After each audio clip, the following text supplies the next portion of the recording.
Poland! Hard work, hard work. Hard work. Fall in. Hey, what's good? What's good? What's good, everyone? Y'all know what it is. It's me, your boy Trey.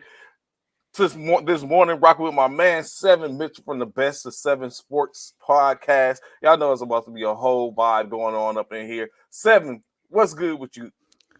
Trey, big up to you, man. Salute to the First Formation. Salute to you and Bishop, of course, man. Shout out to the E2G platform, man. Definitely an honor, and thank you for having me, man. We got some things to talk about in the world of sports this morning. Oh, yes, we surely do. Of course, you know what I'm saying? Like you said, shout out to the E2G Sports Formation. Y'all know, correction, Sports Formation, Sports Network, First Formation Morning Sports Talk, live in effect this morning. So, yeah, plenty to talk about this morning as a lot has went on, particularly in NBA, in which we're definitely going to get to, of course, some other stuff, people checking people's pockets, some things in which I want to bring up and talk about, of course, in the NCAA. I don't know how you feel about the whole NIL situation, but we'll get your take on it this morning as well. A couple of things in the NFL, as we know, Super Bowl 57 is coming up. If Bishop was on right now, he'll probably have a Cheshire smile from here to, you know what I'm saying, to your side over. Fly, Eagles fly. Yeah, you know what I'm saying? That's what the moniker is. I don't know. So, well, first and foremost, let's talk about you, Seven, and what you know what I'm saying, what you represent, and what you got going on, fam. Well, salute to you guys again. Thank you for having me, Trey. My name is Seven Mitchell. I am the host and the founder of the Best of Seven Sports Talk, basically a sports platform. I pretty much lock into the NBA, create a lot of NBA content. However, I do have another sports series called The Mitchell Report, where I tap into some of the stories when it comes to other sports. But basically, man, I've been doing this content creating for about 3 to 4 years. Okay. Podcasting, video blogging, interviews, you know what I'm saying, different pockets. And I just like to be consistent and just bring, you know, the people, the community, the NBA, just, you know, the NBA content, my opinion, my thoughts, my views on shit. And yeah, that's basically it, bro. So where are you from exactly? I'm in Baltimore City. I'm born and raised in there. Baltimore. Okay, be more. We was just there not too long. We was in Baltimore. We was in where was we at? Our fraternity. We part of the military Greek letter organization, Cyber 5 Military Incorporated. And we just had a crossing there in, was it December? DC, yeah. Yeah, we was up in the DC area, so we was up in there representing. So okay, be more in the building. Of course, Yes, I'm from Compton, you know what I'm saying, represent the CPT. Bishop represents the East Coast, but Bishop, salute, bro. Thank you for having me on your platform, family. Hey, appreciate you being on here, man. WGO, what's going on? How y'all doing this morning? It's Thursday. Y'all know what it is, man. Y'all know what time it is. Major things happen, Trey, in the last 24 to 36 hours, bro. That's what I was just talking about. I was like, bro, usually what's going on up in here, bro? I don't know. You know what? We gonna get to that, of course, because the whole NBA, we gonna sit up and do a little thing. We push the NBA towards the bottom side, but I know Bishop got some things to get off his chest. I know, you know what I'm saying, his team. I ain't gonna say they went from dismantled. Can I say it? Dismantled? They have been dismantled. You're a Brooklyn fan, evidently. I'm a Brooklyn fan. I know you see I got the Chicago Bulls because I'm always going to rep MJ the GOAT, in my opinion, of all time. It is what it is, man. Shouts out to LeBron for doing what he did, but we'll get into that. But yes, I'm a Brooklyn net, and they have been dismantled. It is what it is. There's nothing else left to say. They have been dismantled. Harden left first. Kyrie left second. And KD was like, I'll be damn if y'all leave me up in here with this nonsense. I'm out. Peace. We definitely gonna tackle that. So of course you see Buddy saying we're not done yet. The Raptors about to start selling. Yeah, today's a big day. Ain't it 3 o'clock Eastern Standard Time? Yep. Yeah. You know what I'm saying? The deadline. It's crazy. Like you had all year, fam, all year, and we wait till. Oh, shout out! You know what? I'm sorry, Don. Of course, Donovan. Shout out! Happy birthday this morning, brother. I forgot. I completely almost forgot. I should have sent you a text this morning. Wish you a happy birthday. But Don, birthday, happy 42 birthday, years. Happy birthday. Look, he's like Eric's facts. Bishop, the team is trash now. Straight trash. Bishop, it was cool while it lasted, but KD and I had to leave. KD and I had to leave. Really, that's what you feel? That's how you feel? Y'all made a package deal, evidently. Man, Arizona hot right now, man. Can't you say that, Seven? Right now, Arizona hot. Y'all say Arizona's hot. Don't buy into that, Seven. Phoenix. Don't y'all do that. No, Phoenix they've already done a good job of building a new culture around that organization. They just got a new owner just last week. And they're about to turn up. Supposedly, it's the owner that got KD there. So you know what I'm saying? So we're gonna tap into that in a little bit. Real quick, right? I want to get y'all's opinion on something right quick. So I don't know if you've seen it. What's the hotness in the college football? But I asked y'all questions, right? I want to ask y'all a question. What do y'all think about the NIL? Do you believe and think that it's a system that has been set up to? I mean, of course, it's a system set up to play what is quote unquote amateur players, but at the base of it, what do you really think the NIL system is set up to do? I'll let you quarterback it, Bishop. Man, it's basically something in which I feel like it's do you agree something with to it? help the players. Y'all agree with it? I don't have a problem. I don't have a problem with it. I don't have a problem with it at all. I feel like, name and likeness. I feel like, these companies, these individuals out here that's making money off these so-called players without these players getting any type of kickback, I feel like it's unfair. So I don't have a problem with it at all. I think it's something that they feel like is well overdue. I'm sure the players don't have a problem with it. They like it a great deal. I'm sure a lot of fans feel mixed emotions when it comes to it because of the fact that some people feel like when it's all said and done that you should focus on more so of the for those what do you want to call them? Amateur players? No. Academic type people. Oh, okay. Yeah, they probably say academic. More. You should focus more on academics than more on trying to get paid for playing a sport or whatever. However, so forth and so on. But when it's all said and done, we all know when it comes to being a student athlete, especially if you're a high caliber athlete, that comes with a lot of responsibility. Not only do you have to, unlike a regular student, an academic student, and don't get me wrong, I'm not knocking nobody. I'm not knocking academic students who get full rides for academics, not necessarily sports related sports related ride on to any school. But what I will say is when you're a high profile person playing whatever sport, it's a lot of pressure on you. You have to work, you have to focus on your academics, you have to focus on your craft in regards to being the best player and own up and live up to that hype that everybody has hyped you up to come into that school. So it's a lot. Again, don't get this misconstrued. I'm not knocking any of those, they're just there for academics. I'm not. But what I'm saying is it's a lot of pressure. And sometimes that pressure takes a toll, especially when you're not getting paid for those things. Now, a lot of people going to say, oh, the boosters, they slide them money underneath the table, so forth and so on. Get it, got it. You know what I'm saying? But that's kind of, you have to be that certain individual, and not all players get that. Not all players get boosters that don't, support them financially in that way or in that aspect. So the NIL, I think, was a great idea. I think it's a good way to get kids to get back in school. For those that I feel like now, you no longer can go straight from high school to the NBA no more. So I feel like this is a way to, a stepping stone for a way to get student athletes to come to school and still be able to make a little bit of money. It's still make a little bit of money and still at the same time still get the education and try and pursue their career in whatever sport they may be encountering. Yeah, I agree 100% with Bishop. I feel like society, however, and the environment of the way we live and engage in things, even by default, like Bishop said, you are one of the top athletes at an institution or school. It's rough. It costs to be the boss.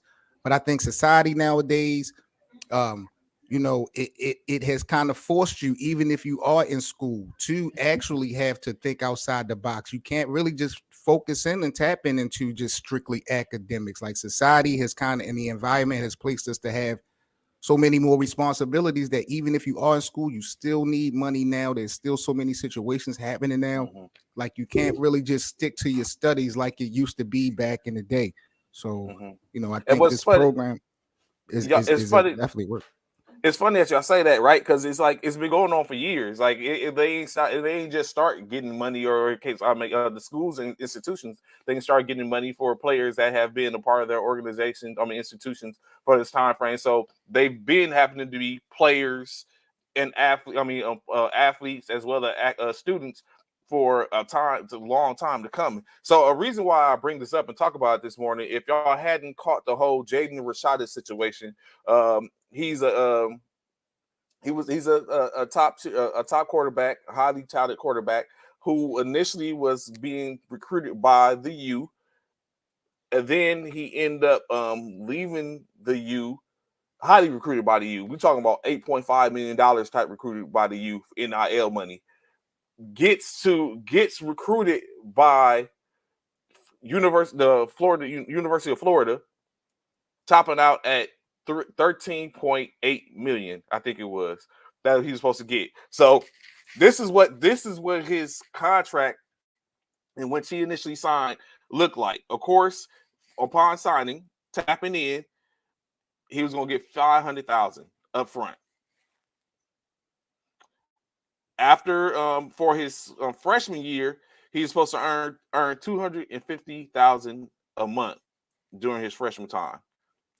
Then he was going to go tap in. He was going to hike up to $291,666 a month as a sophomore, and then from there, as a if he was still in school, he was going to go $375,000 a month as a junior, and then as a senior, wait,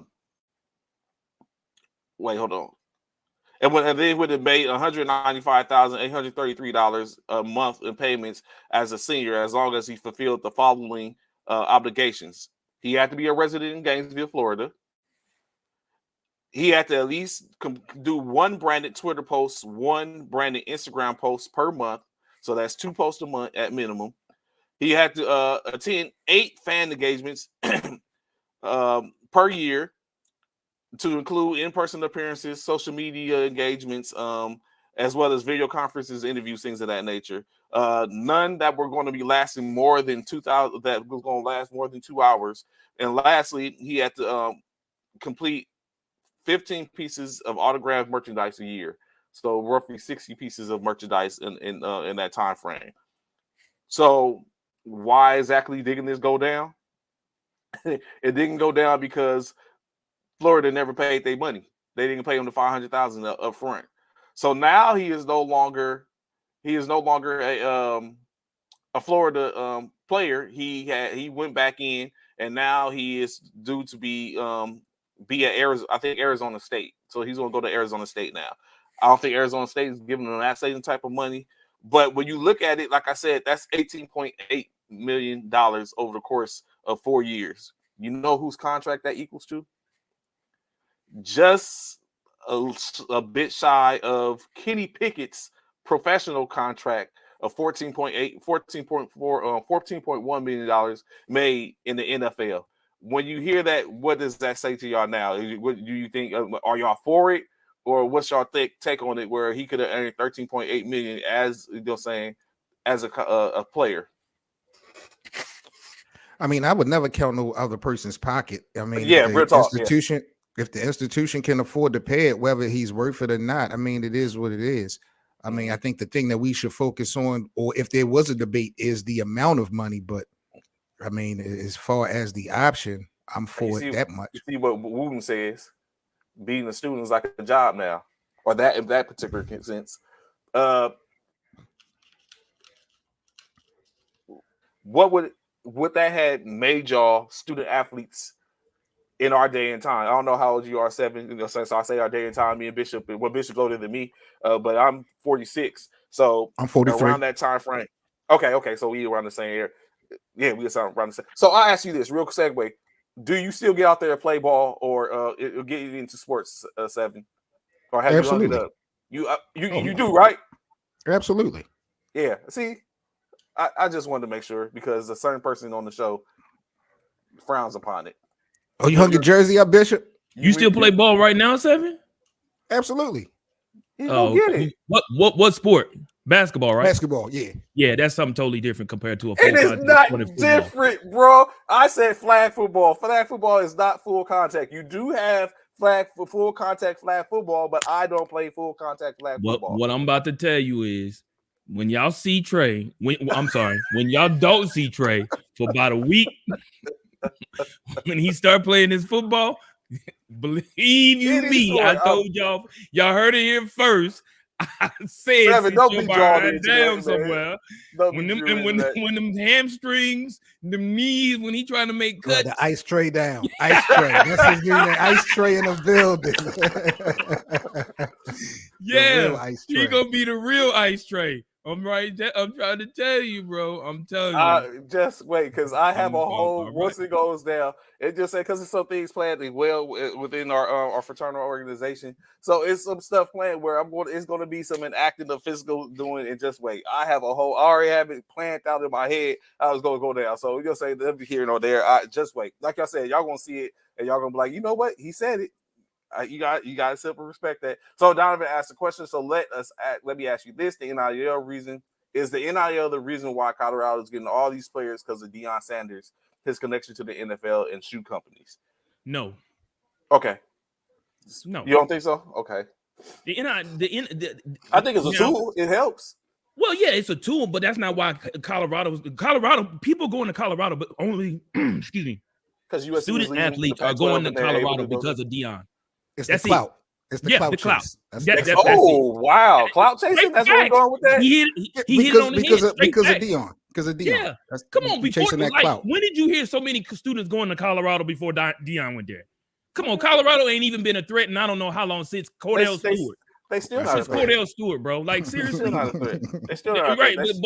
But see, everybody feels like they're gonna be a threat because of what Deion did out of Jackson State.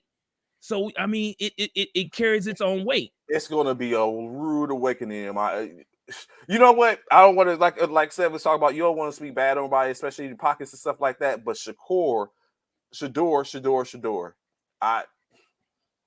he got to show improve now. We'll see. Only time will tell. Only time will tell. Improve now. He ain't in so Colorado's not in the biggest conference, the hardest conference either, though. So, but still, and I hate to go over the division between Division I, Division II, because they're athletes, and at in-state they all end up in the same professional league.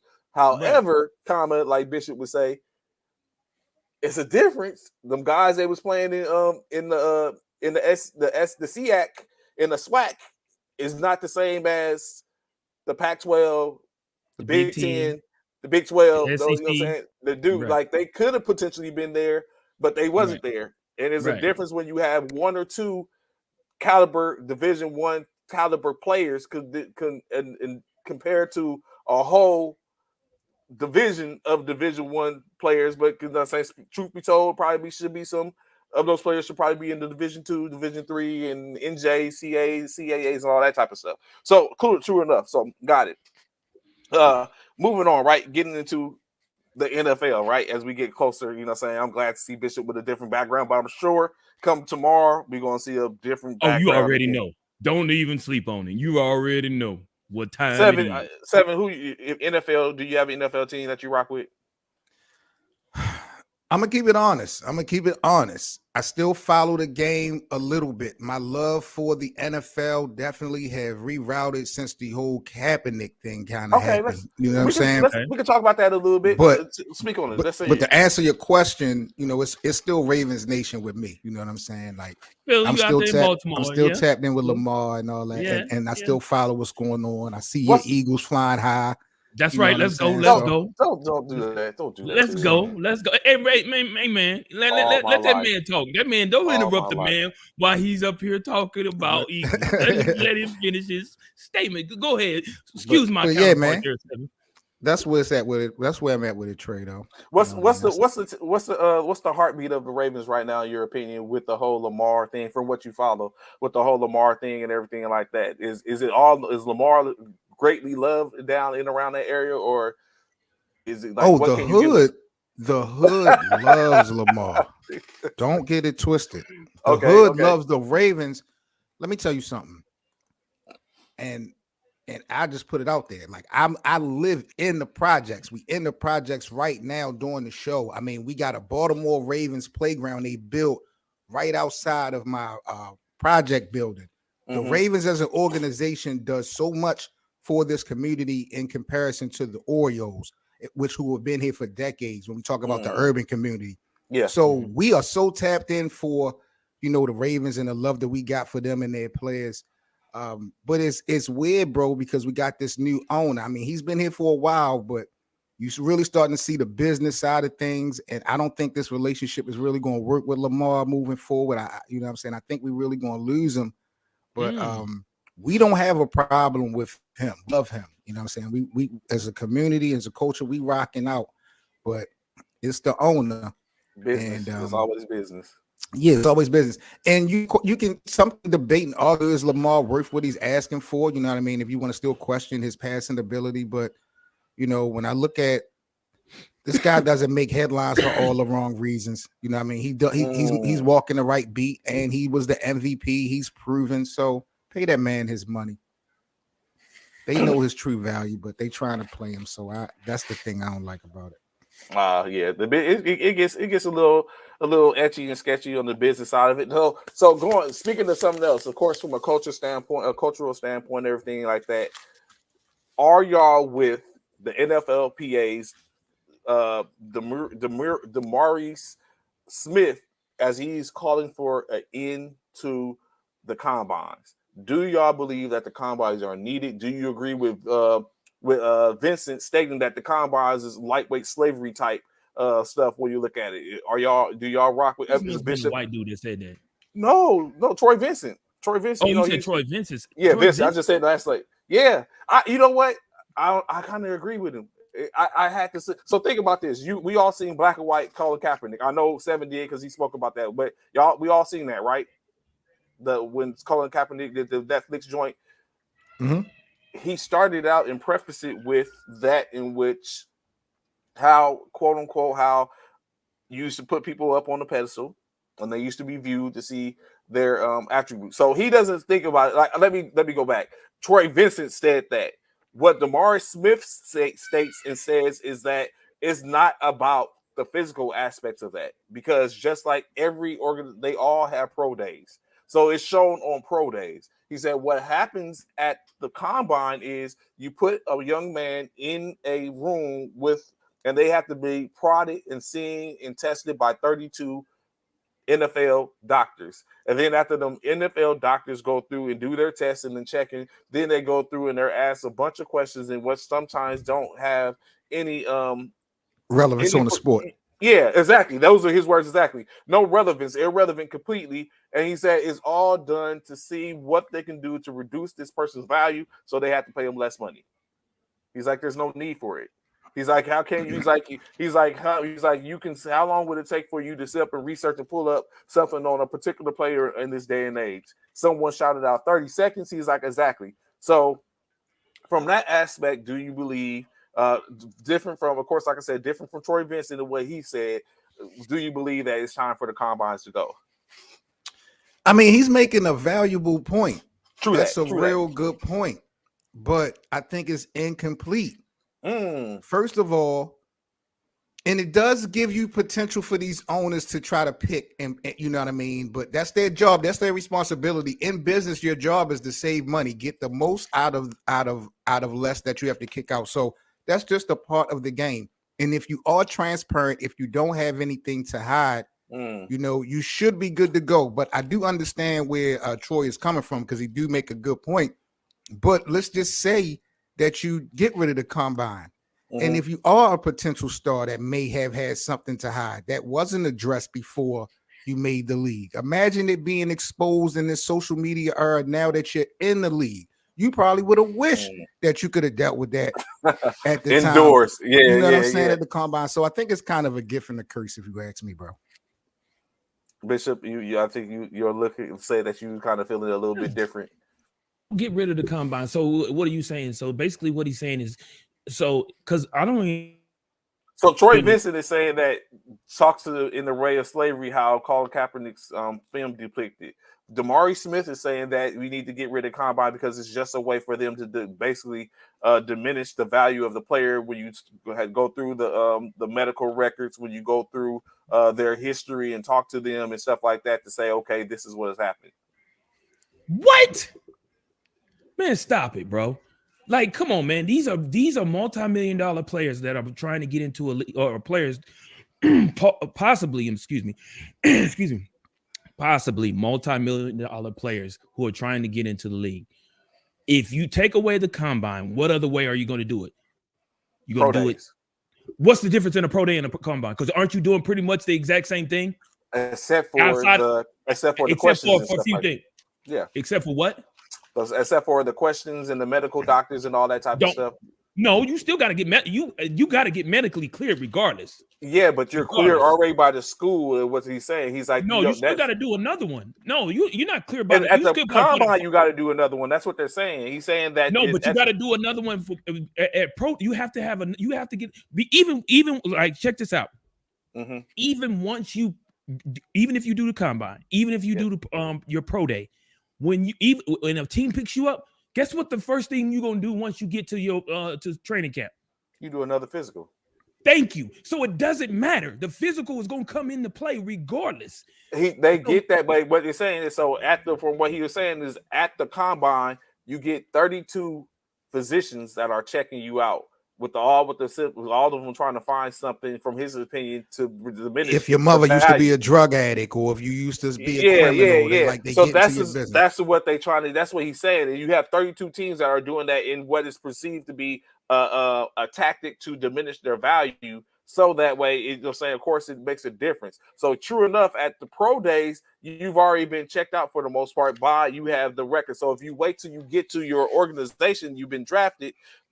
Based on the pro day situation and what has been your history, conducive to what now when you get to the your organization, if you're drafted by them, they do their physical, and that's what they're talking about. And I'm very sure it's going to have to be some stuff in between because like you said, you can have some people that done hid some stuff or certain things, or just like Stephen was talking about, you in the like you're saying, what is your mind state? What is this? What about this particular incident that happened at this point?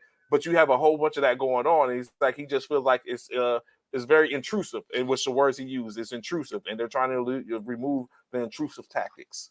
Wow. In my opinion, I think it's ridiculous of them trying to remove the combine. In my personal opinion, and of course, this is just me. Regardless of your background, that doesn't define who you are. It didn't define who you are as a person. Just because my dad didn't go in or wasn't wasn't a military person, I went into the military and did 21 years. That doesn't mean anything. Just because my father, my mom was this and that and the other, that doesn't necessarily define who I am. Could you imagine if we had to go through a combine to get into the military? Huh? Can you imagine if we had to go through a combine to get into the military? We don't go through a combine, but we do a physical. Technically we do, because think about it, right? Like, say we both active prior retired military so think about it. We kind of do, because at the beginning, but we're already in technically. We do a PT test. When we go to basic training, I don't know how they do it now. I know I did a PT test when I first got in. And my first PT test was, of course, now it's different, but during that time, it was Wooten. You still in a comment? I don't know how y'all do now when y'all first did basic, but for us, I know when I went to Fort Sill, Oklahoma. That was my basic training and AIT initially out.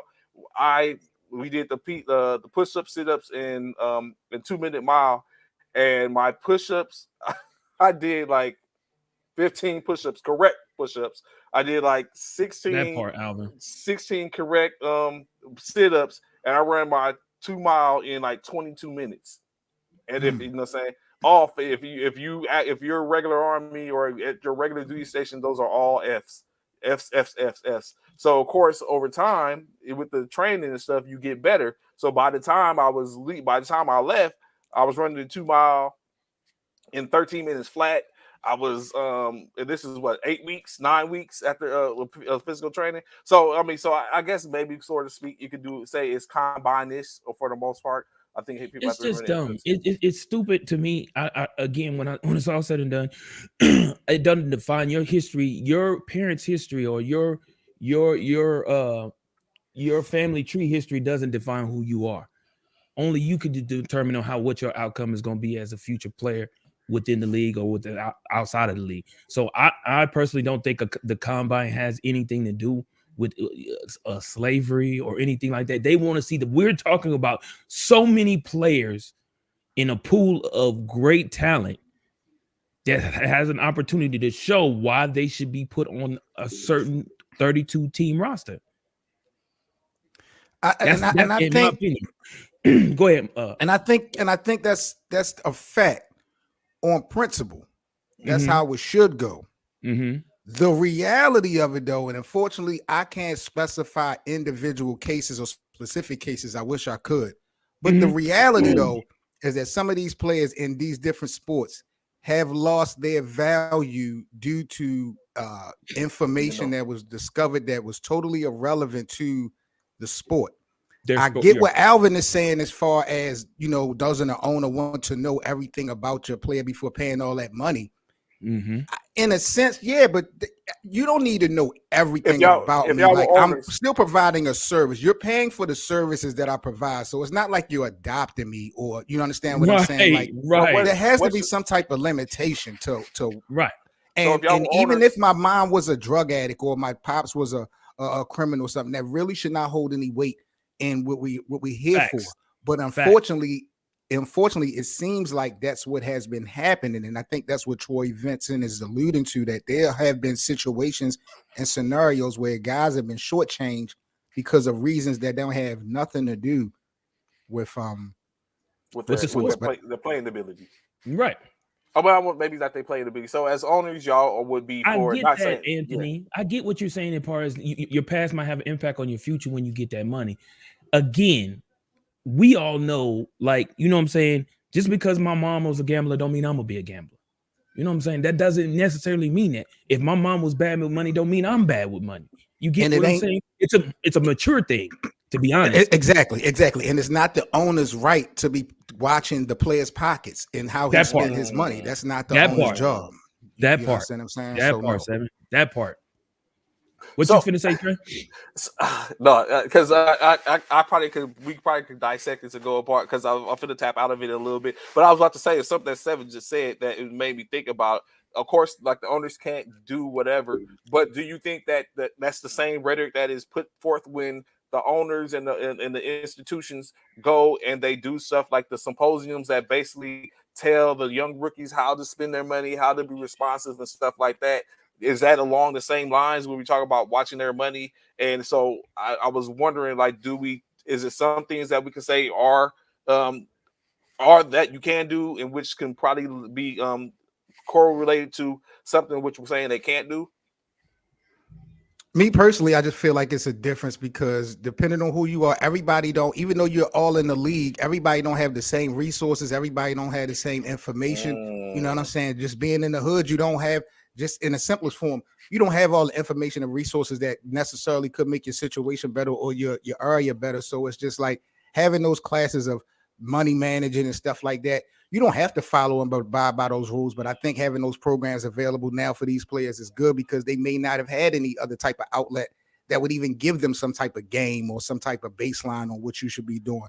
But as far as the owners using that to value your money or bring Or it up or devalue, down. yeah. No, yeah, right. No way. Because you loved me off of what you seen on the basketball court. Let's part. keep it there at the end of the day. Speak real. Or the That's football that field. part. That's That how you part. know. That's how I got introduced to you. Is saying Yeah. my What you ability. saw didn't me know nothing doing about on my the, mother. on the court or on the field. That part. That's a fact. And this is my That's a thing. So, fact. and It's like, if fam, that's don't say the that else case, about my mama. if Troy feel like way about the combine, so how do you feel about Demaris. Okay, Demaris. Is the one. Feel, Yes, Troy okay, feels like so the combine is like slaves. Demaris that feels too, like, yeah. But if Troy feels like that about the combine and Demaris feels that same way about it or whatever about the combine, so how do they feel about these kids doing these camps? Because how do you feel about these kids doing these camps when you got these basketball camps, these mothers, these single parents who spend thousands trying to play thousands of dollars or whatever to send these kids to these camps? Like, what's the difference? It's just a younger version. So what's the difference? It's still a somewhat of a combine type of atmosphere. Yeah, they ain't digging deep into the kids' history like that because what? They're too young. You're not digging into it then because they're too young. But as they get older, you're gonna do it anyway. So what's the difference? Let me ask you fellas a question. Should all the owners, whether the NFL, baseball, basketball, when we're dealing with the draft, should all the owners have a certain format that they gauge when they are looking at these players, or should all owners, because it's their owners, their money, it's their team, should they be able to, gauge these players any way they want, whether they get too personal or not? Or should all owners have a baseline, a certain format? Oh, a certain format? Yes. I do feel like, to answer Seven, yes, I do feel like they all should have the same format. However, I do feel like there should be a limitation on how far they can go, what they can do. Okay. I feel like don't get me wrong. I don't agree. I totally don't agree. Now, I don't agree with taking away the combine, but I also don't agree with coaches, owners digging too deep into a player's past. If you want to research the player themselves, the player. Find out what they've done throughout their 20-something years of being a person in the world. But don't look at a player's grandma, grandpa, great-grandma, father, great-grandfather, uncle, nieces, nephew. That's too much. You're doing too much. You're saying that this is just, I'm just being, I'm just playing anti-advocate at this point. So what y'all are saying, or what you saying hold up. First, to answer your question, Seven, I personally think that, I believe there's a blueprint for everything. You use the blueprint to apply to yourself. So as a whole conglomerate, I'm not going to say we should have a cookie cutter process. I think it should be more along the lines of a hybrid, to where it could be cookie cutter-ish, but you apply it to your particular organization. I'm not going to even say league, organization, to where saying you have your own tactics and stuff like that. So it almost like when that if you coming to Los Angeles, you're going to Bishop's team is Philly, you're going to Philly or San Francisco, or you're going to Baltimore. It might be different when you get there from certain standpoints to how they conduct their business, how they go about researching you and all that type of stuff, which is almost what I'm very sure that goes on with the scouts and stuff like that. Like, everything is different. So that is what that's what I think, or whatever case like that. But I completely lost my point in that. But of course, I mean, not lost my point. I lost what I was about to ask. I think it was a good one. But yeah, so that's my take on it. It was something that Bishop said that maybe made me think about it. But yeah, so that would be my take on it. So instead, it's starting to come down to, of course, the NFL probably it's going to take a lot from them to sit up and to probably change that aspect, especially like it's business. The combine gets ratings. That's right. Right. It gets ratings. So there's business. It brings in business. The combine it's done in Indianapolis every year. So that means every year around the same time, Indianapolis is going to get money, because you got everyone that's staying in the hotels in and around the area frequently. So it's business, and people need those jobs. We take it down to the smallest form. People need those jobs. You know what I mean? No matter for those couple weeks or whatever. So it's a lot that you can take into consideration. I just feel like the owners have the green light to dig as deep as they want, and I feel like sometimes it could be a violation, but because it's their money and it's their team, the player doesn't have any type of option to have an arbitrator or have the decision appealed or something if they feel like they got undervalued for a relevant reason. But it's just a part of the game, bro. I know what the point I was going to ask y'all. So I was going to ask y'all, you would or will not want to know if a potential player that you have coming into your organization has a family member, immediate family neighbor, father, brother, uncle, cousin, sister that is a serial killer. Do you or do you not want to know that? Was a serial killer. I'm sorry. The intel is great. You can't go wrong with knowing. I'm not going to take money out this man's pocket because of that. That part. Do you draft him though because of that? But this is the question. Your question was, do you want to know? No, yes. I don't care. That is irrelevant to me. Okay. No, that's irrelevant to me. I don't care because I'm sure somebody in my time in my family down the line might have did something too. Wait, hold up, because I do a show with you every morning. So what you saying? No, but I don't know of nothing like that. But we've all seen the movie Hitch, and we've seen how Hitch went and took old girl to see the list of the people that came across, and it so-called happened that her uncle was a serial killer. Hitch didn't know that. Oh yeah, Kwame Brown's father was a convicted murderer, I believe, and I don't think that really held a lot of relevance in his career. A lot of people, a sin is a sin, is it not? Correct. That's a fact, bro. A sin is a sin, so it don't matter if you kill somebody, you rape someone, you molested. A sin is a sin in God's eye, so it don't really matter whether you murder someone or whether you did something over here or you did a mass shooting. It is what it is. But you don't want to know about it as an owner. I don't want. Me personally, I wouldn't want to know that. I don't care because now I'm gonna be honest with you, and I want to hear Seven's take on this. Once you know this, Seven, Trey, doesn't that even though you don't want to, it sits. It sits because you're human. It sits. And you start the stereotype, and you start the by default, you're going to be looking at this player different for your whole working relationship. Says Aaron Hernandez. Thank you, Aaron. Thank you, right there. Yeah. Don't y'all do that. Don't y'all do that. Don't y'all dare. Don't y'all do that. Don't y'all do that. Don't y'all do that. Thank you, Don. Boy, happy birthday to you, Don again. Happy birthday, bro. Donovan, I'm telling Mama on you. But I'm just saying, don't do that. Aaron Hernandez is that a perfect example though? Like, yeah, it is. It is because I'm gonna tell you why. Just like I just stated, right? Once you know, and even Seven said itself, it sits in the back of your head. So anytime that athlete does anything wrong, that's first thing jumping to the front of your head. Yeah. Anything wrong is going straight to the front of your head. Damn it. This joker did. We just resigned him. His dad did kill 10 people. God, dog. I don't think Eric. I don't think Eric. It was in the back of my mind, but I just knew. So Aaron is. I think Aaron Hernandez is not a perfect example. However, why?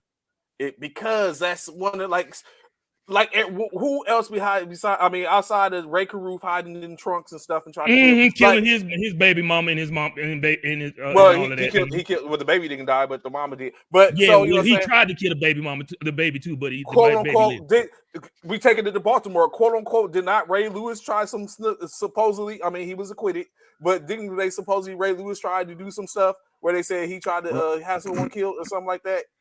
Yeah, well, he was caught up in a. Yeah, it was. He was caught up in a murder trial, right? But he didn't have to. He didn't have any try to get anybody killed. But he was involved in the trial back in 2001. Something like that. Early 2000s. He was on trial. So I mean, but that's why I said. Are you going to say the same thing about? Are you going to say the same thing about what's his name, the running back too from Baltimore? Ray Rice. Ray Rice. So I think that would be a perfect example. That's a little more. I think that's more of a perfect example. But does he come from an abusive family? Do we know that? I mean, she hit him first. She did. And she hit him first. So I mean, I'm not condoning what he did was out of pocket. Let's not. I want to be clear right now on first formation. But I mean, you know what? Yo, say don't come for that, me. but Don't come for me. Kevin said, don't come for me, because I don't know what y'all was talking, but my mom was told me if someone hits you, you knock the stew out of him. You know what I'm saying? Which he did. Which he did. And it had to get on camera. Hey, I'm laughing. Unfortunately, I'm laughing. But I do not like 7. I do not condone men. Yeah, no one. Yeah, that's not a doubt. I do not. However, like he said, but in that my mama always said too. If like, a woman has the audacity to hit you, did y'all put yourself in that situation? Did y'all put yourself in that situation and think about what y'all would have did in that? No. Not have you been in a situation? I'm too afraid. I'm too afraid to think about it. I have been put in that situation. I've been in that situation before. I was while I was in the military, I was in a situation like that. My really? Ex-wife did something similar to that. Upset at me and threw all my clothes out. I was about to say Solange. Like Jay-Z got popped off a couple of times by Solange. In the elevator. Yep. Elevator. It goes down in the elevators. Yeah. Mm-hmm. The elevator is the spot, bro. I don't know why people think the elevators ain't got cameras, but the elevator. Matter of fact, when you think about it, that same thing happened to Alvin Kamara coming out the elevator. Pop my man off. So stay away from elevators. And we seen what happened to Tupac. Same coming thing. out the elevator. Coming out the elevator. Coming out the elevator. I'm just saying. It goes down in the elevator. Matter of fact, think about on Juice what happened when he ran in when he caught him and he's like when they was talking that mess in the elevator. With Bishop when he ran into Bishop. Yeah, he ran into Bishop. When Q ran into Bishop. Q ran into Bishop. But you gonna shoot me in the elevator? Yeah. He shot up the whole elevator. Shut up the whole elevator. It goes down in the elevator. Stay away from elevators, people. Matter of fact, I'll take the stairs. So, but okay, so you'll say all jokes, of course, but so I get it completely, understand. And like Seven said, he would be scared. Everybody saying self-defense. Everyone, I've been in high school. Was it high school? Junior high. That happened to me, and I handled it the same way Ray Rice did. But it was only because I told the person, I gave him a fair warning. I was like, if you do it again, I won't break your jaw. So, and they did it again. I let a girl beat me up in 4th grade. I'm not even going to sit up here and lie to the American public. A white girl like that. Girl like that. Yes. No. 7. I'll never forget. We was in music class, and she said my math teacher's name was Miss Gigliotti, and she made fun of my math teacher's name. We was in music class, and man, I didn't like what she said, and I don't know how it happened, but I want this white girl. I wound up letting her beat me up. We got to take one for the team, man. We can't be going at the ladies, man. Like I know they be pushing the needle. Now, pushing it on the needle. It was like scratching the record. They stick it in. They stick the needle in. A whole tattoo. Like, you're gonna take this. God bless them, man. So it comes out to it. Well, I understand. Like, I get it. As an owner, you want to know certain things. Other times, it's some things in which you just want to know, and you just, you know what I'm saying, you have to do your due diligence. It's due diligence, I think, and to know and have an idea. Say I'll leave fire on you. Y'all say y'all won't do anything. Let them live, Donovan. Let them live. That's the moniker. So that's of course, and but I do think that the combine needs to go away. I think they can accomplish the same things in the pro days, and then when you get to the league, if you are fortunate enough to get to the league, then it goes from there. No grown man going to let someone hit on them. Get it? I understand. I got you, Anthony. Matter of fact, speaking of Anthony, you called it Anthony, as now we see that now the Washington Commanders are going to now currently have Sam Howell as the number 1 QB going into their offseason program. Sam Howell, of course, win the game against the Dallas Cowboys, 26-6 at the end of the season. So now he's expected to be the quarterback, QB1, going into their offseason. Of course, Winston's still in the building. There's going to be plenty of opportunities for people to get other people, veterans in, i.e. Derek Carr, who as of yesterday, was had discussions with the New Orleans Saints. Of course, Jimmy Garoppolo is available. Aaron Rodgers may be available. We know Aaron Rodgers has said he will make his decision after coming back from his dark place. Going dark. He's going dark. He's going to go do a retreat where it's just him. If you hear that from your starting franchise quarterback that you're paying $60 million to, what does that say to you, fellas, especially as owners? I guess we on owner's mindset today. What are y'all thinking when y'all came across something like that? Like my quarterback, who I pay $60 million to, or due to pay $62 million to, is going to go and have a dark place moment where he's going to get away from everything to come back to let me know if he wants to continue to play for me, or he wants to be released or whatever. And technically, it's not his decision.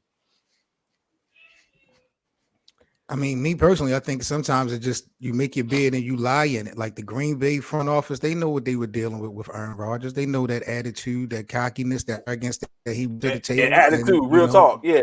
They planted the seed and they sowed it and they watered it. Yeah, so it is what it is with them. I just think it's got to be isolated situations. You got to, you got to look at them in that aspect. Green Bay know what they got. They can't complain. You know what I'm saying? That they got this diva. It is what it is. Respectfully. I wish he was in Philly. Who? Aaron? Yeah, I wish that was Philly. I wish that was what they had them. I wish Philly had them problems. But we don't, so don't worry about it. Y'all got y'all own problems out of San Francisco. That's the problem. Y'all need to worry about y'all problems instead of worried about our problem.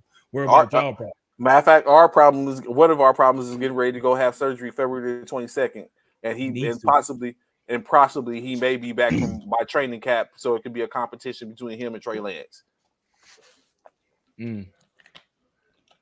Where else are you? You know what? Similar situation. I'm not sure. I don't know. Really? What do you say? Yeah, he asked that question. He's like, we just said we gotta let it live. Just gotta let it live. Just gotta take that shot.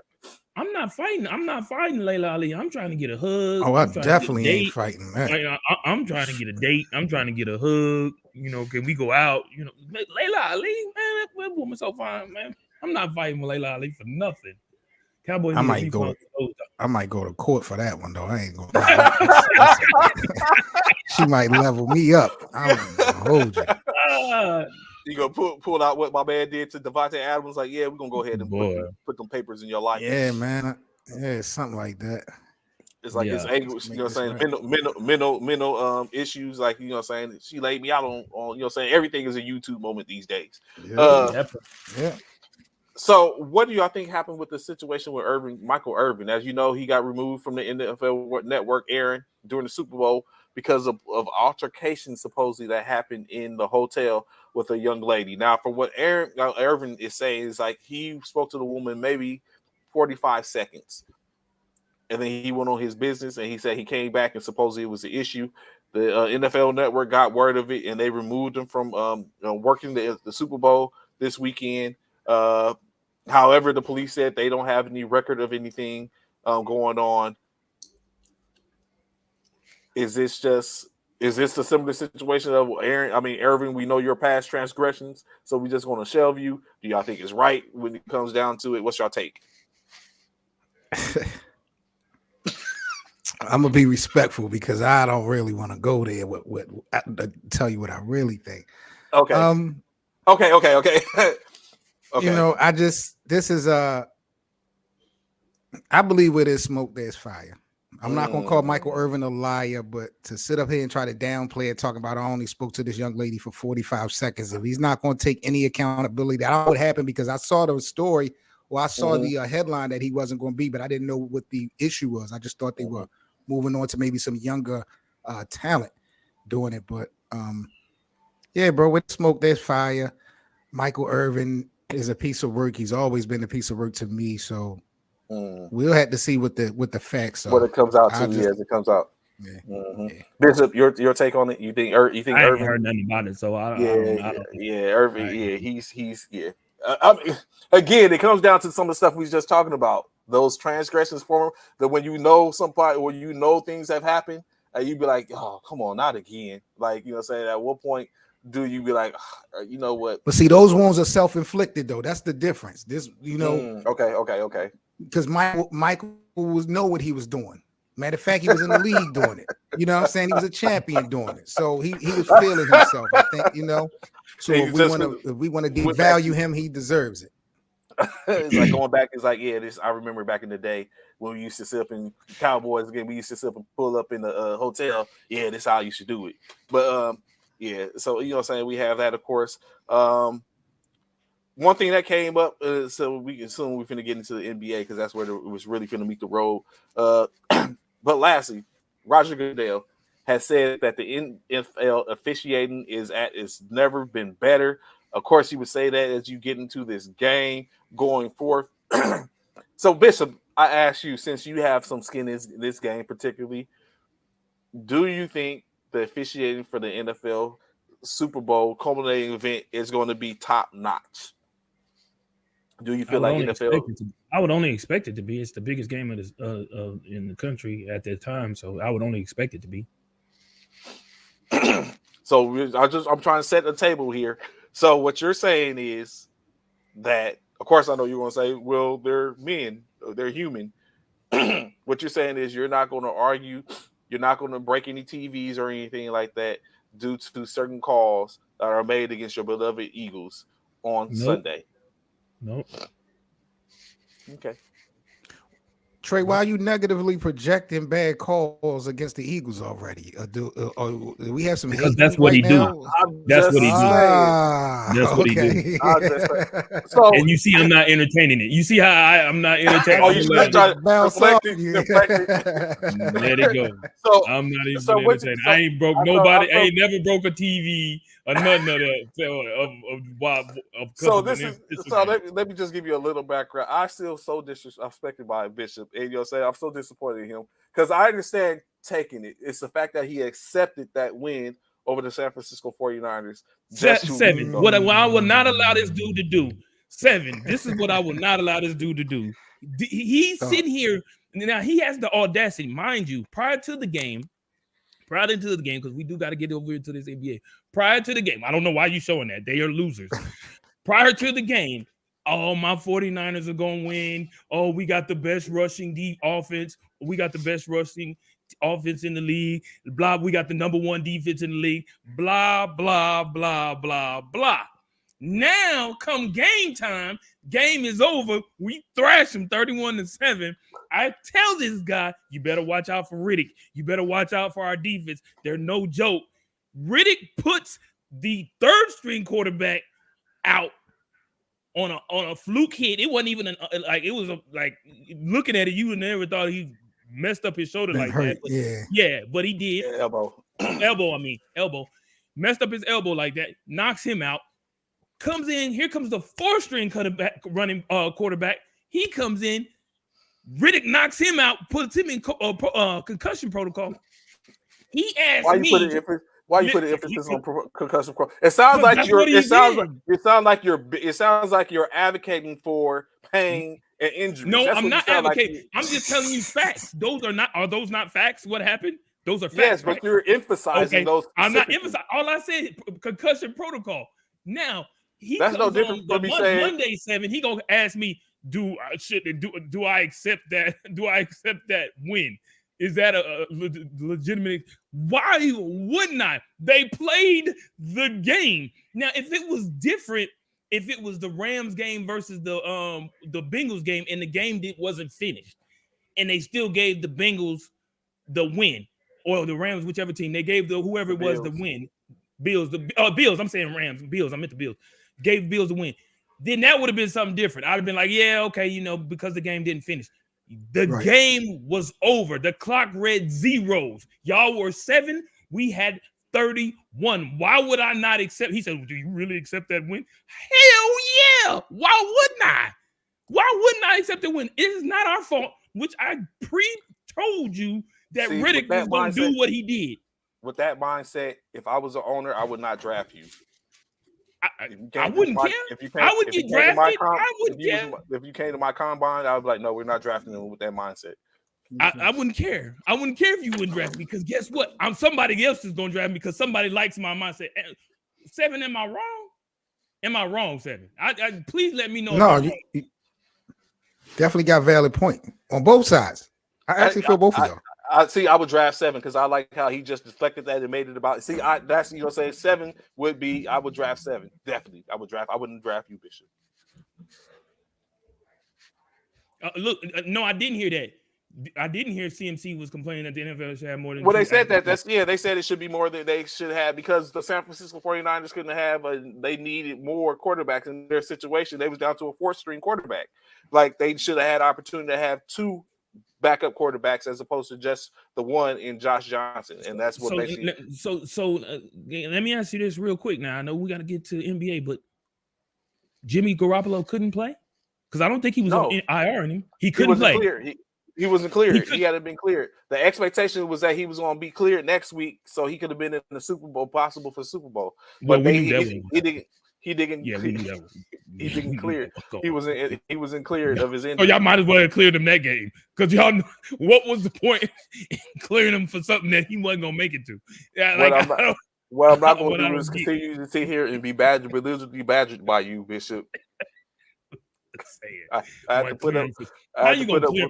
See, and this is the same guy, 7. This is the same guy was talking about. You shouldn't play Jalen Hurts. Don't play Jalen. He's hurt. No, we now look. Yeah. Exactly, 7. Now don't play Jalen. You should rest him enough. You're not guaranteed another week. You're not guaranteed. 7. I asked what does this? Okay, where are you going? Let me ask you real quick. Yes. Go ahead. Let me ask you real quick, because we have 2 black quarterbacks into starting against each other in the Super Bowl. Black history, baby. Definitely. Black history during Black History Month. Let's go. You can't guarantee that this is happening again or this is going to be a trend, but is there any tone that we could say is going to be set because of Jalen and Patrick Mahomes being in the Super Bowl? Do you see possibly more of a focus on black quarterbacks being drafted instead of just playing different positions? Like, do you think this is going to have any effect? So I think myself personally, I think that it has already transgressed and transcended to that due to the skill sets that African Americans possess when it comes at the quarterback position.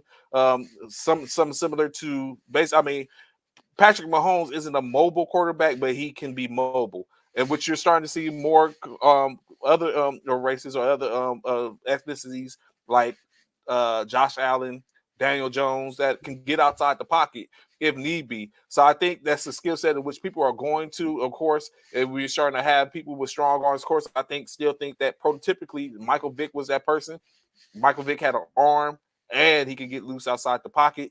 And so now with people like Robert Griffin, Colin Kaepernick, Jalen Hurts, Lamar Jackson, that is what they're going more to, because to be able, like the days of Tom Brady, that you can drop back, good pocket passer, but you're having problems. We just seen a mobile quarterback win the Heisman, and he had other mobile quarterbacks were behind him. So I think that's what it's going to be. It's just so happened that African Americans or individuals of color are the ones that are a little more productive in that set, and that's where it's going to. Bishop. So in my opinion, right, I feel like it can possibly do that, but I think our focus now, right now, and especially being like what one of the main issues is in the NFL or across the board in all sports is African Americans in head coaching positions. I feel like if we put, if it's not we, but if they allow more African American head coaches, then we would probably see more of a chance of black QBs facing one another in Super Bowls. So I feel like we need to address that first and focus on getting more head coaches that have African American descent or black head coaches in the league. Therefore, it will trend to see more facing of black quarterbacks against one another. In my opinion, I do think it's a major. I do think this is a major thing. 2023, the first time we've had 2 black quarterbacks face each other during Black History Month, which is phenomenal. For it to happen during Black History Month, that's going down in the history books. You know what I'm saying? For that to happen. But that is definitely a great question, Seven. But I do think it lies within coaching first, because I think right now they're cool with us being just quarterbacks, but they're not cool with us being head coaches. What is 3 head coaches in the NFL right now? 4? I think right now more? 3 or 4. 3 or 4. Because we have Black. We got 3, I think. Black. It's Tom. It have Tomlin, D'Amico Ryans, and Mike McDaniels in Miami. And then of course, you have 3, and then of course you have other people of color. You have what's the Commanders coach? Ron Rivera. You got Robert Saleh. And so I wonder where we're going next. Who's going to be the Carolina coach? I'm not Carolina. The coach for the Colts going forth eventually. Right. With the enemy is in for a couple of others. So, of course, if we say, shout out to Steve Wilkes. He's got hired as a defensive coordinator for the 49ers. So the game just rewinds. So, yeah, definitely a good question, Seven. Really, to bring it back to for the culture, of course, Black History Month, and bringing another emphasis on and spotlight again to African-American quarterbacks in the Super Bowl. That's right. Facing off, so there's guaranteed to be one. Right. I'm very sure. Let's go, Patrick Mahomes. So getting into this NBA, the NBA is where is at. NBA action is fantastic. As you see up in 8, you had 9 games last night. It had a lot. As we know, the NBA deadline for trading is upon us today. You know what I'm saying? 1500 Eastern Standard Time, 1400 Central Standard Time, in which is got until. And just as we thought, you know what I'm saying? I thought LA was doing some things, of course. You had a plethora of trades. Would y'all say 3 within the last? So you had Russell Westbrook, who's been traded. Kevin Durant has been traded. Which I said Russell Westbrook should have been traded a long time ago. But you Kyrie Irving has been traded. That's potential Hall of Famers. Well, one of them is definitely a Hall of Famer. In which they all have been traded and moved out. 7. Yes, You're a basketball star. You're a basketball star because he gonna slide that in there, and I think I ain't gonna catch it. You're a basketball guy. Is Russell Westbrook a first ballot HOF? See, his pause right there makes me know he know where I'm going. Why I said what I said. His pause lets me know. But go ahead. I appreciate you. Take your time, Seven. Take your time. If I'm a voter, no. If I'm a voter, no. But because I'm not, his numbers do definitely match first ballot. Fact. That's not my argument.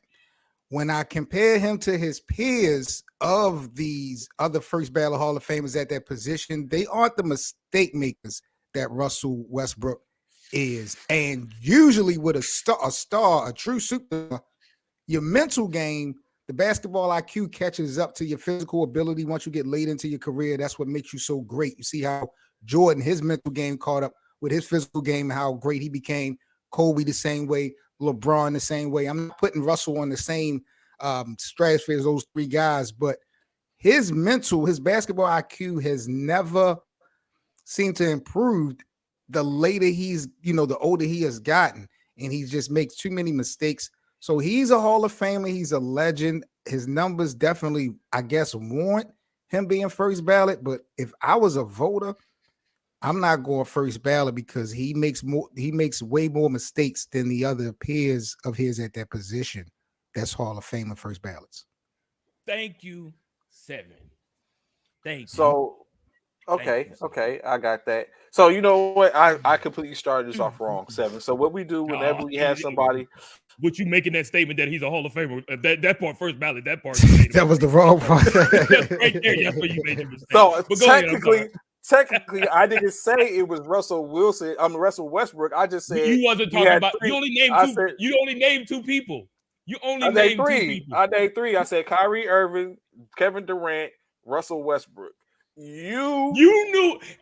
Trey, don't you sit here and do that. You knew damn well you was talking about Russell Westbrook. You knew that. Everyone reserves the right to change their mind, and all I said is good point, 7. That's what I'm saying. Good point. So thank you. So this is so. What we always do when we have someone new that comes on and we get into the NBA topic. Let's get it. NBA person 7. We ask the same question: Who is your Mount Rushmore of basketball? That's WNBA, NBA. Who's your Mount Rushmore of basketball? Yeah. Michael Jordan, LeBron James, Magic Johnson. Okay. And last but not least, that 4th spot is hard. I'm going with Wilt Chamberlain. Oh, I like it. I'm going with Wilt over Kareem. I'm being biased because I don't like Kareem. Bill Russell, I'm not jacking that. Yeah. I like it though. That's a good list. That's a good list. Now let me ask you this: what's your Mount Rushmore? Stolen valor. What's your 4 Mount Rushmore? Do you have LeBron up there because of what he just accomplished, or would you have still put LeBron up there regardless of what he just accomplished? No, man, I had LeBron being the greatest of all time about 3, 4, 5 years ago. He's always is he greater than LeBron? Is he greater than Jordan in your opinion? Absolutely, without a question. I be listening to the debate, the storyline. I gotta get off the bus, Bishop. I gotta get off the bus there, Bishop. I don't be jacking this Jordan thing. I'm not. We watch Jordan fall from his apex, right? I'm just saying, bro. We watched Jordan fall from his apex before, right? Yes. Once he got to Washington, it wasn't the same. You know what I'm saying? We haven't seen LeBron, who's done this longer, fall from his apex yet. He's still playing at the highest level. That's what I think it boils down to me. We were 7. We were so good. I mean, this guy's about to. He surpassed Magic Johnson in assists this season. He just passed Kareem. Mm-hmm. He is going to pass Gary Payton on the all-time list in steals before it's over with. You don't. It doesn't get no better than that. Bro, all I'm gonna say is this, though. All I'm gonna say is this, 7. All them people in which you name: Gary Payton, Magic Johnson, Michael Jordan, Kareem Abdul-Jabbar, even Wilt Chamberlain. You know what? All 5 of them had in common that's different than what LeBron had. What's that? They all went to college. LeBron came straight out of high school. That's 4 years more stats that he stacked. 4 years more of stats that he stacked. That makes a huge difference. Huge. That's 4 years that we're talking. How many games is that? That's over 400 and something more games. A lot of minutes. Yeah, a lot of minutes and a lot of games. A lot of minutes. Would he have accomplished that? Now, mind you, I do not take anything away from LeBron because, again, Kobe had that same opportunity and he didn't accomplish that. But that's why now, in my opinion, LeBron James has hopped over Kobe Bryant because they both came out of high school. So therefore, he has to be put over Kobe Bryant, in my opinion. He has to, because they both did the exact same thing. But in my opinion, I'm not taking anything away from LeBron James. He did. I was one of the first. I watched the game the other night when he accomplished it. I was one of the first to congratulate and put it on my Facebook page. Congratulations to King James for being the all-time leading scorer. I did say that. However, when anybody comes up and brings about it and says all the things in which LeBron has accomplished, please do not leave out the fact that he has 4 extra years than all the greats. 4. Because he came out of high school. That's 4 years of stats that he was able to stack upon all the greats. I'll leave it at that. Okay, well, and you're right. You're absolutely right, Bishop. And to be honest, a lot of people don't take that angle when we have this debate that includes LeBron. And I think it's definitely valid. But let me ask you this. Mm-hmm. Whose fault is it that Michael Jordan wasn't ready to come straight out of high school? Whose fault with it? Because Kareem can't. Whose fault with it was it that Kareem didn't come straight out of high school? Right. I don't even know if that was an option, but I don't want to think it blame. was back I don't then, want to but- blame LeBron for being blessed to be able to have these 4 extra seasons. But I kind of get it when you talk about numbers. That's a lot of. I don't know, man. You make a good point. I would just really have to look at his numbers, and if I take what are we taking away the first 4 seasons of LeBron's career? Mhm. First 4 years. Now, if we take away the first it's- 4 years, and if his numbers still add up, do we still have an argument? Because We don't. his We legacy. don't. Okay. We don't. But then again, we do. You do that now. Out of those 5 people, those 5 players in which you named who did go to college, you actually got to take 6 off for Jordan because he retired and came back after a 2-year hiatus from NBA. So at this point, you're making excuses for Jordan at this point in this I'm conversation. not making excuses. Because- Those are facts. That's not an excuse. Those are facts. Again, But just like that you was said, Jordan like Seven retired. said, I got it. And totally understand that. That was Or his you choice. could even However, you could even only take off 2 years from LeBron because Jordan was gone 2 years himself. So it's like Michael cheated the game. I felt like Jordan cheated the game. LeBron never cheated the game. At the 93, when Michael Jordan had retired the first time, the real reason why he had to step away, I felt like he cheated the game. LeBron never did it. That's as far as the gambling and the black eye on the league and David Stern, kind of backdooring, telling them to go ahead and retire. It would look real bad for the NBA brand. That was really bad, but it went under the radar because of who he was. Because he left. Kobe did the same thing. Kobe cheated the game at times, quitting in the middle of a game, demanding.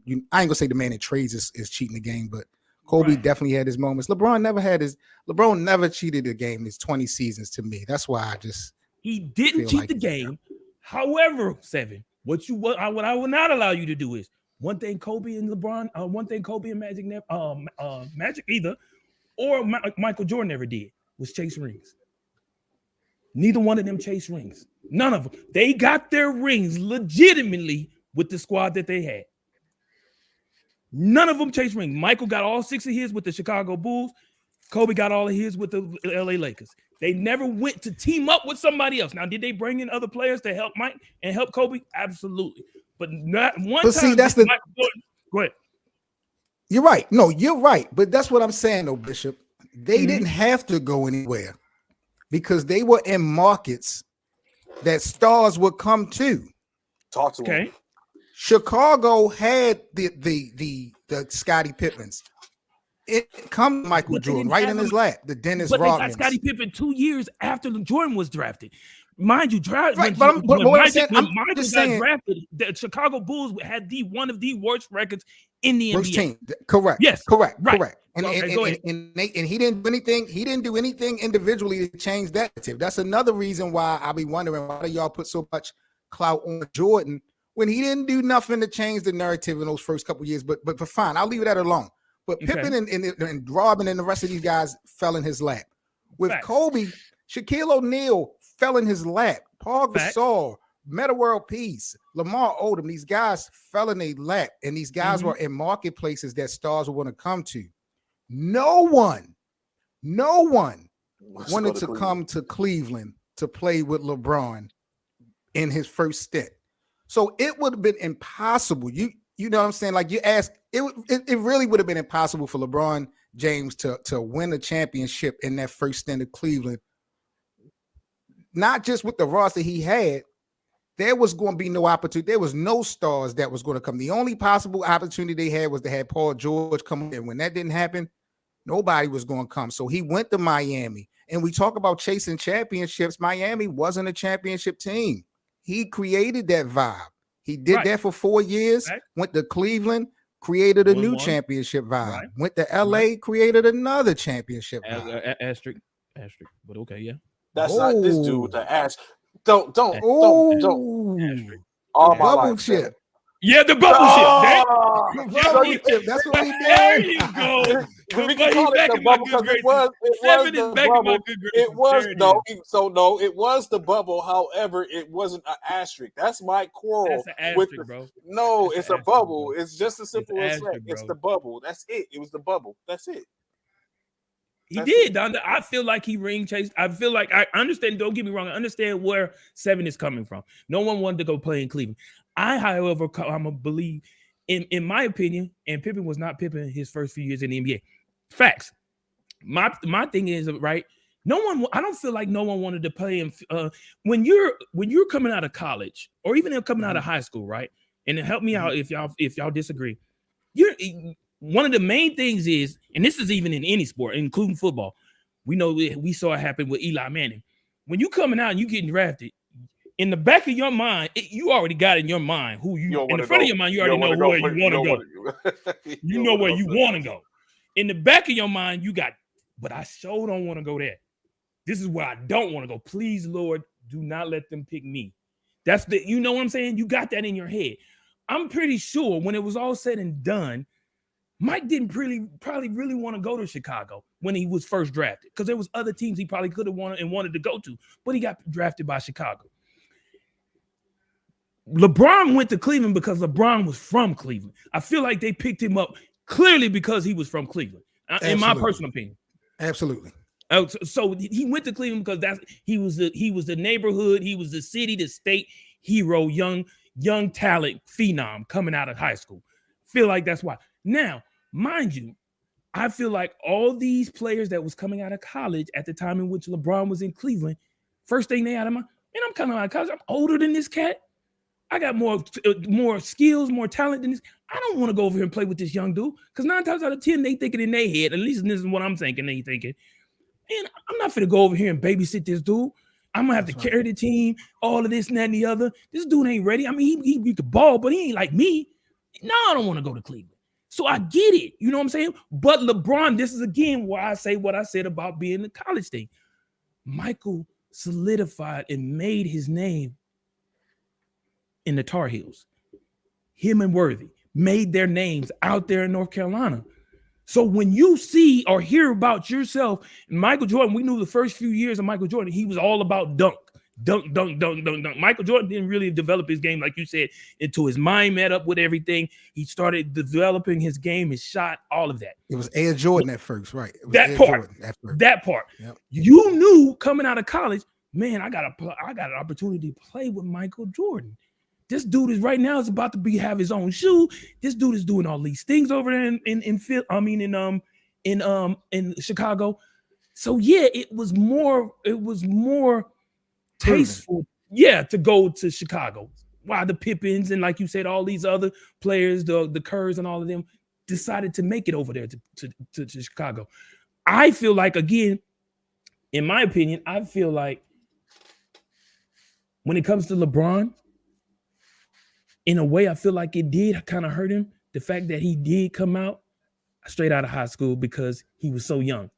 And people didn't want to give him the benefit of the doubt that he was a phenom that was about to change history, as we just saw.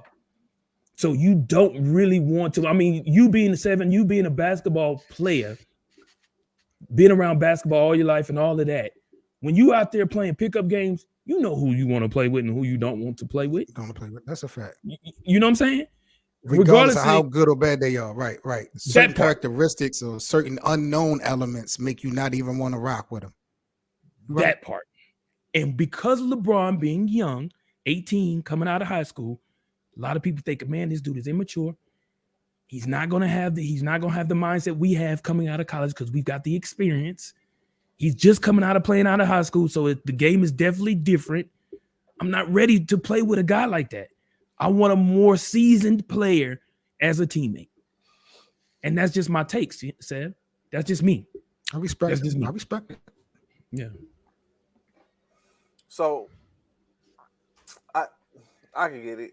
I just like, I'll be honest, just now, and when you look at it for all the things in which Seven said has been the reason why I have started to transverse towards is LeBron. I mean, it's not because he's in a Lakers uniform, but it's like, is he, like, when you look at that, like, this dude is top 5 in a lot of categories when it comes to, and he's surpassed some of the greats in these categories in which we give hell to at the end stage. So that's why I'm looking at, like, just like I'm starting to change the tide on the whole Kobe thing. Like, Kobe was a good player. He was a great player. Okay. Can't give him good. You got to give him great.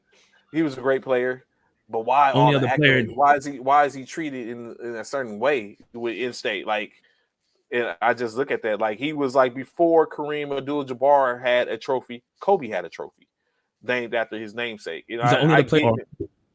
You know what I'm saying? He's the only person. What, 81 against the Raptors? 81 points? No one's done that. The closest one. Yeah. All 19 seasons with the same Team? organization. Yeah. So it's like that's what I look at it like, you know what I'm saying? So I now, as I do more in doing this thing that we do, it brings more as like, you got to be more conscious. It goes away from the fan aspect to a true analyst aspect, to where you got to dissect it and look at it completely different. And that's why, like Seven was just saying, Bishop had some points. He looked at it from a whole different perspective of LeBron has had a running start, you know what I'm saying, to get to where he is, to these numbers. Yeah, to these numbers. But then when he said that, it made me think about, Jordan was gone for 2 years, but on the opposite side of the spectrum, had Jordan not been gone for them 2 years, where would he have been on an all-time list as well? Would he? But then there's so many other things. And I have to agree. I'm glad Seven said what he said though about Jordan, because I completely forgot about the debacle in regards to the betting thing and why Jordan really, really retired. A lot of people don't remember that. Forgot, because it was so pushed to the back burner, because it was such a thing of Michael Jordan retires on top, because he had just won a championship. So he had just won three, and just retired, and then retires out of all of a sudden. Like, I totally forgot about that, Seven. I did. I completely forgot.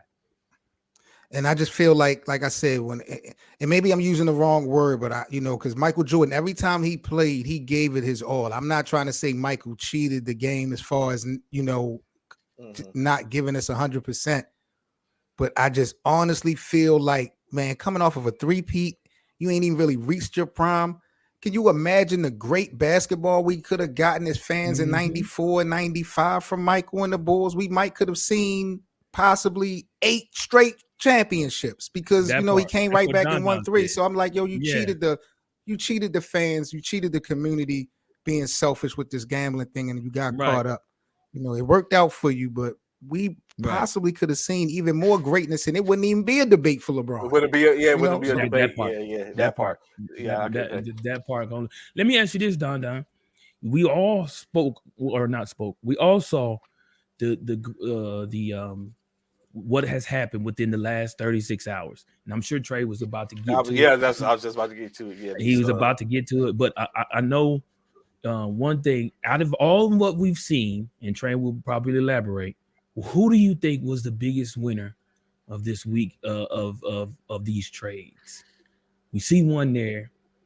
Who do you think? What team? Let's say, let me ask you, it's a 2-part question. What team and what player benefited the most of all the trades within the last 36 hours?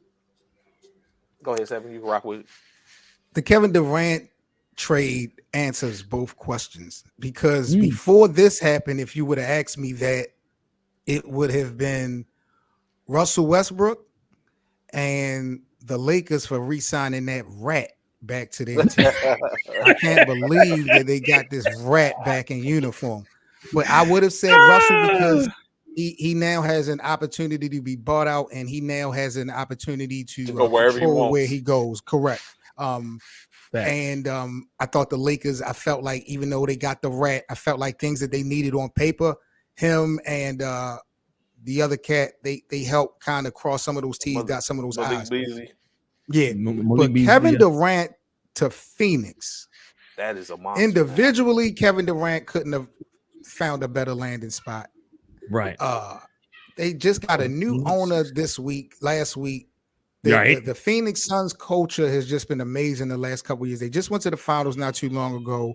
Chris Paul, he got to get on his knees and thank God, because Chris Paul was just saved. He just was given another lifeline. And then, we got in Devin Booker. Phoenix, to me, waking up this morning, is the all favorite to represent the Western Conference in my eyes. I think the championship is Phoenix's to lose at this point, bro. Woo! I hate to say it. He done spoke word. That's West Coast conference, bro. Boy, he done spoke word. Bro, the West is West back. Coast, that West is, boy, They done traded everything from the East to the West. Everything. Yeah. So, And of that's course, John Morant just opened his big mouth and said that he was good in the Western Conference. And now look, everybody now is going over the West. so of course, if you would sleep and just and hadn't woke up and heard about it, a bevy of different trades went on yesterday. Of course, what I thought was the one that was the end all be all was the trading of Russell Westbrook to Utah. let me make sure. Yeah, back to Utah, in which Russell Westbrook was traded. Russell Westbrook and Juan Toscano Anderson as well was traded from LA. Also in the trade, Damian Jones and the LA Lakers 2027 first round pick was traded to Utah Jazz. Mike Conley, Nickeil Anderson Walker, and picks go to Minnesota, and the Lakers secure bringing D'Angelo, as Seven calls him the rent, D'Angelo Russell back to the Lakers, Malik Beasley and Jared Vanderbilt. And what was a 3-team trade? I thought that was it. You know what I'm saying? I wasn't exactly the greatest of trades, blockbuster, but of course that was the hottest trade at that time. Additionally, also Josh Hart was traded from the Portland Trail Blazers to the Knicks. to the New York Knicks. Yeah, to the New York Knicks. But as you know, so they got to get better at that because Josh Hart was in warm-ups doing that. You know, when he found out they was in warm-ups, he thought he was about to play, in which they got traded. So you had that situation. He was in warm-ups for real? Yeah, they remember they did that to what's his name? Barnes a couple of years ago when they played in Oklahoma. So you had that situation. Hart is now a Knick. Of course, Kyrie Irving and Luka Doncic teamed up. Kyrie played last night, dropped 24. We'll get to that in momentarily. But the Woj bomb, as me and Seven was talking about right before Bishop go on, the Woj bomb that got dropped off about 11:51 midnight or something like that Central Standard Time. The Phoenix Suns blockbuster trade, eclipsing that of the Lakers, sending Kevin Durant to the Phoenix Suns. As well for Mikal Bridges, Cam Johnson, Jay Crowder, 4 first-round picks, and a 2028 pick swap for Kevin Durant and T.J. Warren. Even T.J. Warren is a little sweetening of the pot in my opinion. When you look at now, you have Booker, Paul, Durant, Aiden, and now they them alone is a problem. Now you see them plug and play someone off the bench now to put them in. You have, like Seven was just saying, now you have a potential opportunity to where it could be about what's going on in the West. The West got stronger. The West got back without to what question. Without question. We're gonna probably see some separation, but they still got to do battle. Like we say this because we see this greatness right now potentially in front of us as Bush pulls up what that might be, what that might look like. That's a problem. Ooh, that's a problem. Is it really a problem though? I mean, it's a problem, but is it enough of the problem? Like they ain't stopped making fire teams when they made this team. It was already some teams because I was looking at the Denver do you really think already? But do you really think Russell and them going to the Lakers is going to compete with this right here? Probably not that, but it's other teams that I think that can. Who? Like the Lakers. Name Denver. one. I think Denver got a problem out there. No way. No, you don't think so? I disagree. No way. I disagree. Denver Nuggets? Yeah, I disagree, bro. Michael Porter. Denver will never represent the West. No way. I just think they got a problem out there. The only team that may have a possibility, in my Golden State. Thank you. That's it. I don't think it was such a team with that. You cannot deny those guys, bro. You can't deny those guys. Dallas is a player away from being one. Dallas is a player away. They too tight. They need one other player. If Dallas had one more player, they could be. Their defense is suspect. That's my thing about the and that's why. They need a defensive anchor. That's why Dallas, and that's why I say Dallas can't do it. But everybody, Denver, no. I'm gonna tell y'all what would shake it up. Yeah. I'm gonna give you, and we got what? 4 hours, 3.5 hours left. 3.5 hours left. Uh-huh. Portland made a trade yesterday, right? Getting rid of Josh Hart, right? For Oh, Cam yeah. Reddish. Mm-hmm. If Damian Lillard leaves Mm. Portland today and goes to play with Kawhi and Kawhi and Woo! PG, In LA. then yeah, The then Clippers it's up. is a problem. I Then it's up. can feel that. Then it's up. Then it's up. Yeah. So keep I your can eye feel that. on Portland and Damian Lillard. I know Damian said he wants to stay. I know Portland said they want him to stay, but the reality is you're not going to get any stars to come to Portland and help Dame get anywhere. Like, I think that relationship is done. The whole loyalty thing, I don't think nobody's looking like that. Damian is wasting a lot of prime years Over in there. this He's team, Marcus. so I think it's time to go. He's Marcus Aldridge all over again. Yeah, he is it would be it was Kevin Durant took over last night. Damian Lillard would take over today if Portland does a deal to get him out of Portland and LA. What if we seen Dame match up with his old teammate and head out to New Orleans? I think that's part of the reason why they moved him. Him and CJ don't work. Yeah. You don't think him and CJ work together? Yeah, I think that's some of the reason they moved him to begin with. Not that they don't work together. I don't like that. Like, you got them two, you got Zion and Brandon Ingram. Like, right. They good names, but the chemistry, I don't know how that pot of food would taste once you put all the ingredients in. That's some gumbo. That's some real gumbo for New Orleans. Let's keep it real. Yeah, that's some real gumbo, Bishop. You might have a point. I don't know. Right. And that's my thing. I'm thinking, like, because I totally agree with you, Seven, in regards to Dame. He is wasting time out of Is there a better team the link game with to be oppositional to those teams that have been built? Is there a better team to Dame in the West for Dame to go where he can do that? Like, it's just gonna be all alone. Like, oh man, it just made this just caused a problem. Is there anywhere besides the Clippers in which Dame could go where it'd be like, oh yeah, out west? In LA, West. the Lakers. Yeah, but we know that's not gonna happen because they just got what's his name. Yeah, Who? I don't see that Because they just got D'Angelo. D'Angelo. He can't be traded. He's not gonna be. He couldn't be traded till next year. But I'm talking about for the teams that haven't. So of course we got, like we just said, Denver. We got Utah. No. Sacramento. No. Like he said, I think the Clippers is the only one. Dame needs to win. He needs to increase his chances to win that Larry O'Brien trophy. This isn't about him finding a location he's gonna be independently successful. He needs to be put in position to be successful. I don't think it's might not be a lot of opportunity in the West. I don't think it's the Clippers only because you see what goes on with Kawhi and PG. Like, I don't think it's the Clippers. I think he'll be back to square one. It's just like, okay, we know what we could have glimpse of, but it ain't no way. out here. You think if he with the Clippers here had the same results as in Portland? Yeah, only because it'd just be him.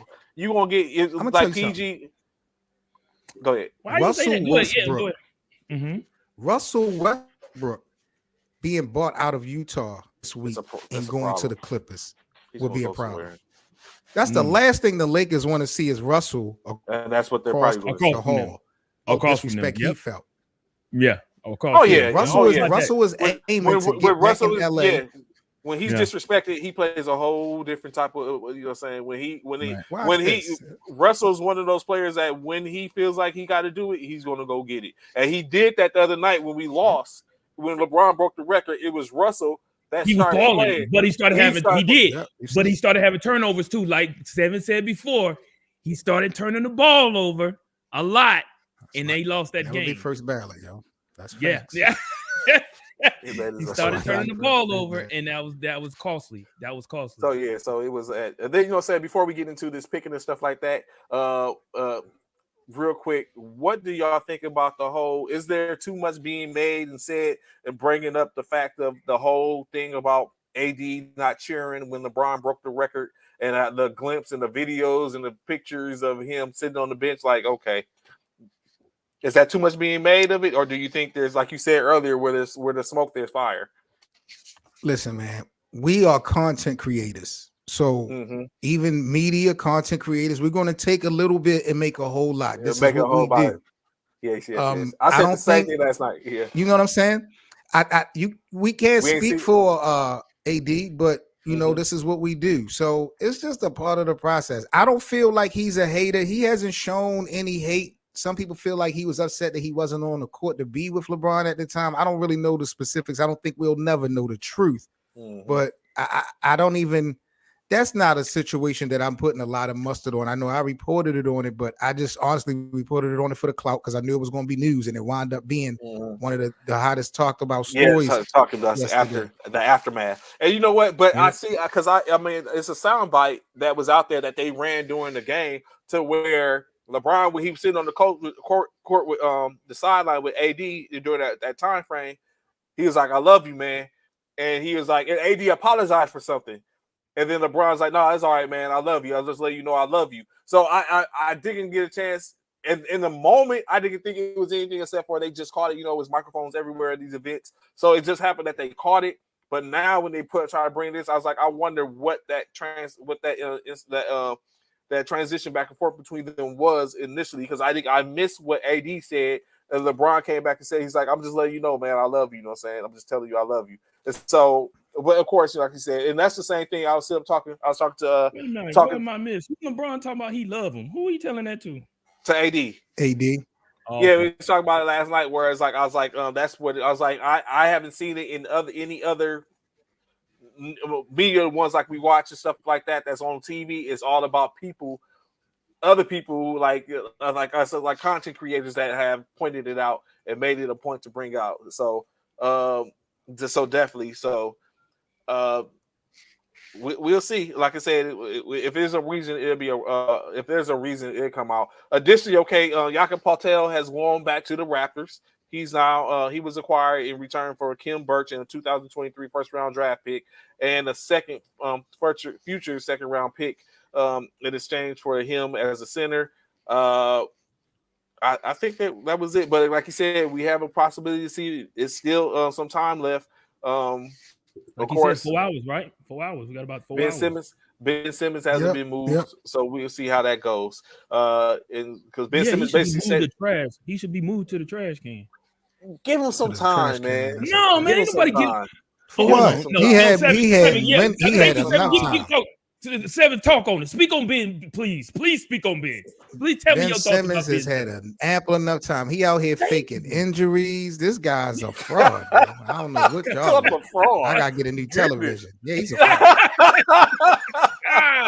Ben Simmons. So you see him try to sue his ex-fiance for the $800,000 ring, for the engagement ring. What? That story. No. That's the only ring he cares about. That's how you know that. Like, that's the only ring he gonna get. That's the only ring he really cares about. Bro. I ain't jacking Ben Simmons. Trash. So, of course, we have been talking about a certain thing in which we was going to do. Bishop, all my life, I have to deal with these things in which I have to sit up and go back and forth with Bishop on. So, of course, now that's what we have. 7 here to sit up to basically keep us quarterback this thing. Yes, sir. Let's go. Appreciate you. Let's do it. And Bishop are going to pick. I'm picking for the West. Bishop is the East, as we've seen. We already know we have one player piece on our roster, that being LeBron for the West and Giannis for the East. We know there's some players that aren't going to play, but we're going to draft it as such as well right now so we can get it, and then so be it after this. But this is for what's right now. Okay, let's go. So 7, if you would, coin flip to figure out who's going first. All right, man. Big up to the NBA community, man. You guys are now tuned into the First Formation podcast. We got Trey and the GOAT. Bishop is in the building. It's draft pick time for the All-Star game. Everybody that's in here, man, make sure y'all smash that like button, share the video. It is about to go down. Let's flip this thing right here, man. Trey, call it, please. Tails never fails. It is tails. You know who's what? Going first. Bishop, you go ahead. Rocky, you go ahead. Get my 8 Mile on. You go first. All right, so we got Bishop in the building who's repping what? The Eastern Conference, the Western Conference? Yes. No, The Eastern. Team Team Giannis. Giannis. The Eastern. Yeah, Team Team Giannis. Giannis. So what we know is we have to Okay. pick out the first 10. I mean, out the first 8 because those are the starters, and then after that we go back. So and that's forth. all the stars. What's all The the stars stars, are right? yes, the stars are the. So we have to pick between the first those going forth. So you know, what I'm saying Bishop is on you. Bro. Oh, go ahead. I'm sorry, I don't want to take. Go ahead. 7. Go ahead. So I'm first.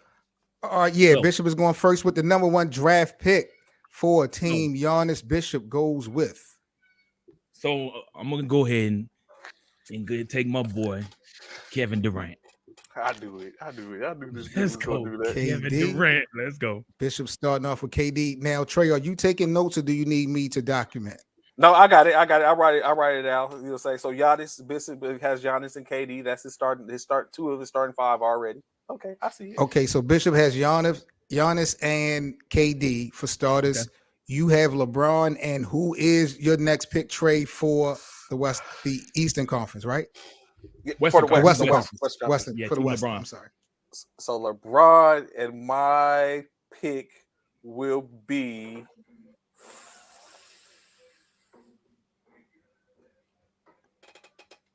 Luka. No, Okay. he went with Luka. So Trey Gore with Luka to pair up with LeBron first. All right, Bishop, next pick of the 2023 All-Star Draft Player Pool is on you for Team Giannis. Right. So he went Luka. I got KD. So with Giannis, so I would be crazy. It would be crazy for me not to pick. Crazy. I mean, it might be. It might not be. No, but I got to know it's. But I've got to pick the Joker. I'm taking Nikola Jokic. I didn't expect you to go that way. Okay. The Joker. So let me get. So the Bishop Joker. is going with Nikola Jokic. So you got Giannis, KD, and Joker. Correct? Mm-hmm. And That is Trey correct, sir. is starting off with LeBron. You said Luka, correct? Yes. And for your next pick for the player pool of the All-Star 2023 NBA Draft in Utah, Trey, you are going with who? The chef. We cooking. Let's go. We have to keep in mind this is an all-star game. We going with Stephen Curry. Wardell is on the squad. Okay. All right. Next up, Bishop, you up. Now, Bishop, you got a lot of size. You got a lot of rim protection. You definitely got some shooting ability, some offensive ability. You got the Joker. You're looking at 7 feet down there. You're looking at Giannis with a 7-foot wingspan. Of course, you're looking at KD. 7-footers in the starting lineup. Big guys. Who you going with your next pick? So, with that being said, and I'm glad you pointed that out, Seven. I'm glad you pointed it out. So, therefore, with the big 7-foot towers, that means it's going to be hard to come into the paint. But however, I need my backcourt to be just as dominant. So if I have my backcourt just as dominant, he just picked Steph Curry, probably one of the best pure shooters in the league or ever to grace the hardwood floor. So with that, I got to take my man Kyrie, one of the best dribblers in the league, right there with Kyrie along with KD. But come on, it just makes sense. My God. Okay, Trey, it is up for you now, man. We got 2 more picks for your starting 5. You have LeBron, Luka, Chef, and Curry. So Trey's squad is moving up and down the floor at an unbelievable pace. He got a lot of playmakers. He got champions.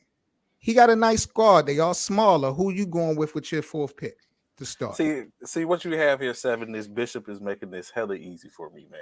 I thought he was going to put up more of a fight already. I'm already seeing a tone going in this first quarter in the first portion of that. So my next man, I'm rocking with, of course, the man in green, Jason Tatum. That's a good pick. Oh, nice. That's a good pick. Good pick. It was between him and Kyrie.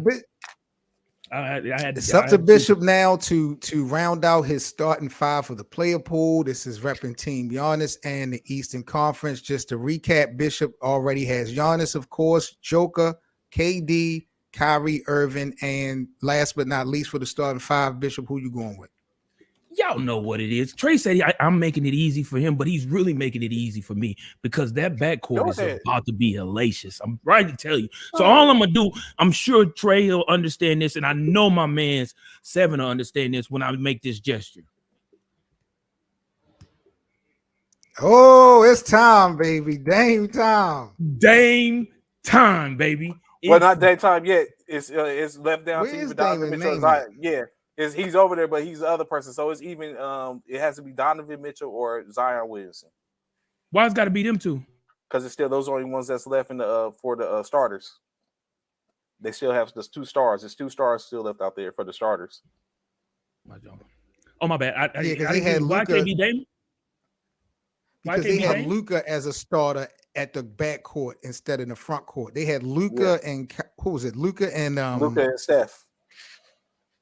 Yeah, and Donovan and Kyrie was the guards, the backcourt for starters on the other end. So it really was only 3 point guards. Yeah, so now you have a pick between Donovan Mitchell or Zion Williamson, and then after this pick, Bishop Trey did you dirty. He violated you, Bishop. He making you put y'all. So I mean, he's going. I got Luka. You got Luka. Okay. So it's like now he has a pick between Donovan Mitchell or Zion Williamson, and then after this pick, you will be able to now everyone else is open to pick after this. So after this pick, if Damian Lillard is there, which he will be because you picking him. I thought so. Okay, but I thought you said the first 8 was all starters. The first 8, yeah, but there's still 2 more out there. Is Zion Williamson and Donovan Mitchell. They're the only 2 out there that still has a star. 2 of the star names that y'all haven't picked yet. Yeah. So you could choose one of them, and then after that, Dame Lillard will be able to be chosen. Well, give me Donovan. I'll take Donovan. I'll take Donovan Mitchell. Spider-Man. Mm-hmm. So Bishop starting 5 for the 2023 NBA All-Star Game for Team Giannis is Giannis Antetokounmpo, Nikola Jokic, Kevin Durant, Kyrie Irving, and Spider-Man Donovan. We smashing. Ooh, that's a star-studded lineup. Trey, it's up to you, my brother. You already know it's up. It's Zion. LeBron, you're going with Zion? Yes, it's already go. Let's go. We smashing. So we have LeBron, Luka, Steph Curry, Jason Tatum, and Zion Williamson representing that Team LeBron gang for Trey. Okay. But reserve time quick, now. Real quick, 7.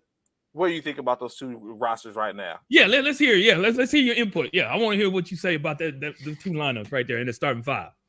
Man, this is what up, Frat? What up, LB? This is a legendary lineup. I think you guys did an excellent job. You know what I'm saying? I don't look at it from position wise. You know what I'm saying? As far as 2 guards, one. I'm looking at the talent that you guys put together, the possible chemistry. Y'all got superstars. Y'all didn't put all the superstars on one. Like y'all mixed it up. Y'all did a great job of that. This looking real good. This definitely looking good. I wouldn't change anything, to be honest. I like this. Okay. Let's get your reserves. Go ahead. You going with Dame? Is that what you doing? Actually, let me switch my. I know who you go with. But go ahead. I am about to go with. No, you think you know. I am about to go with. Unfortunately, this man went down last night due to his own play. So he's playing chess. Because it ain't checkers. Because it ain't checkers. You damn right. It ain't checkers. You right. Jaylen Brown, let's go. You think you gonna take Jason Tatum and get Jaylen Brown on the same spot? You out your mind, bro. You out your mind. Let's go. Give me Jaylen. He tried it. He tried it. I surely did. I surely did. He got me with the rules, 7. I surely was, 7. I tried it. I surely was setting them up. I said, that's why he set me up trying to. Oh, so you gonna go get Dame, huh? You gonna go get Dame? I knew. I said, hold on. There go Jaylen Brown. That's who he going. All right, Trey, it's on you. I'm looking at your 5. You can use some size. What you doing? Are you gonna steal Bishop's thunder and get Dame, or you gonna look for some rim protection? What you doing? Nah. We going with the man that I think is highly underrated. He's a problem in his own right. You know what, 7? I tend to think that we do great things here in the United States. Our homegrown talent is immense. Facts. But you know who really gets it in? Those foreigners. And this foreigner, which I'm about to pull up, is doing damage. He's done damage in three organizations at this point: Oklahoma City, Okay. Indiana Okay. Pacers. Now he's Okay. in Sacramento. Y'all see Talk who about it is. Demontis Demontis. Sabonis. Pull up, bro. Let's go. Let's rock. Wow. That's where he made Early. That's where he made his mistake. See, he made his mistake. He made his mistake there because see this right here. I got it. So y'all talked about Seven, talked about even Trey talked about how I have all these twin towers, these triple towers actually. Let's go. Pull with up. the 3 7-footers. But there's no way I can leave this man still on the board. He talked about foreigners. Well, let's go ahead and go with the foreigners. I'm going with Joel Embiid. I'm gonna take Joel Embiid to back up. You know what I'm saying? One of my big men. You know what I'm saying? Back up Giannis. I'm gonna take Joel Embiid. Let me get Joel. Let me get Joel over here on my squad, baby. All right, Trey. So Bishop comes even harder with the interior dominance. Joel definitely got a exterior game as well, perimeter game. He's arguably number 2 in the MVP conversation right now. This was a big move. Damian is still up there. I'm surprised at this move by Bishop, but it was another solid one. Trey, who you going with your next reserve pick, bro? I'm just gonna let you know I'm sunning this man. Seven. I'm sunning this guy. So and watch this setup, right? So again, like you said, size. Need size. But I think it's not just about size. It's about being able to mesh the best of both worlds, size and the ability to play. And so when you look at that, I think, the next man, another underrated, I'm all about the underdog, who even now, because we are talking about this and he is on this list, says something. Another foreigner that I'm going with, Lauri Markkanen. Wow. The most improved this year. Okay.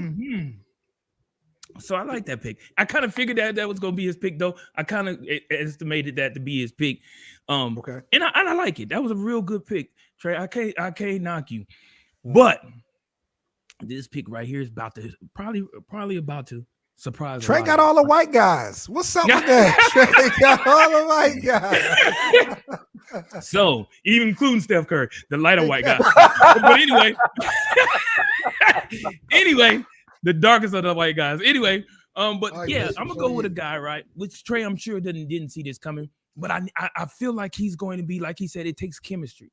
And I think this guy, a part of my lineup, is going to bring chemistry. He's definitely the standout guy for this team. He's playing great ball. We saw what he did the other night, despite the fact of being on the platform of what it was on the other night when LeBron broke the record. So I'm going to go with Alexander. Cutting my legs from under me. I'm taking Shea, the young stud, to come out and do his thing, baby.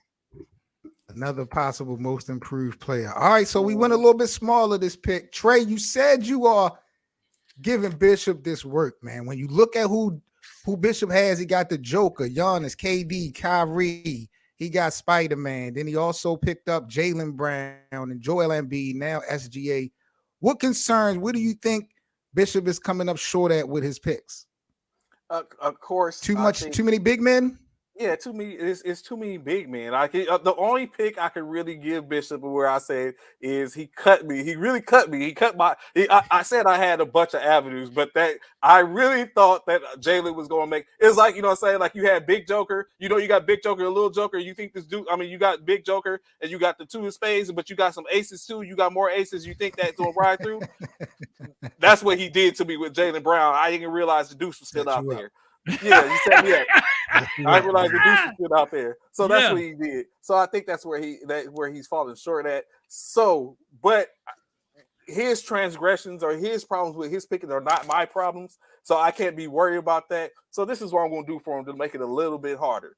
I'm going to go ahead and pick up Adebayo from Miami.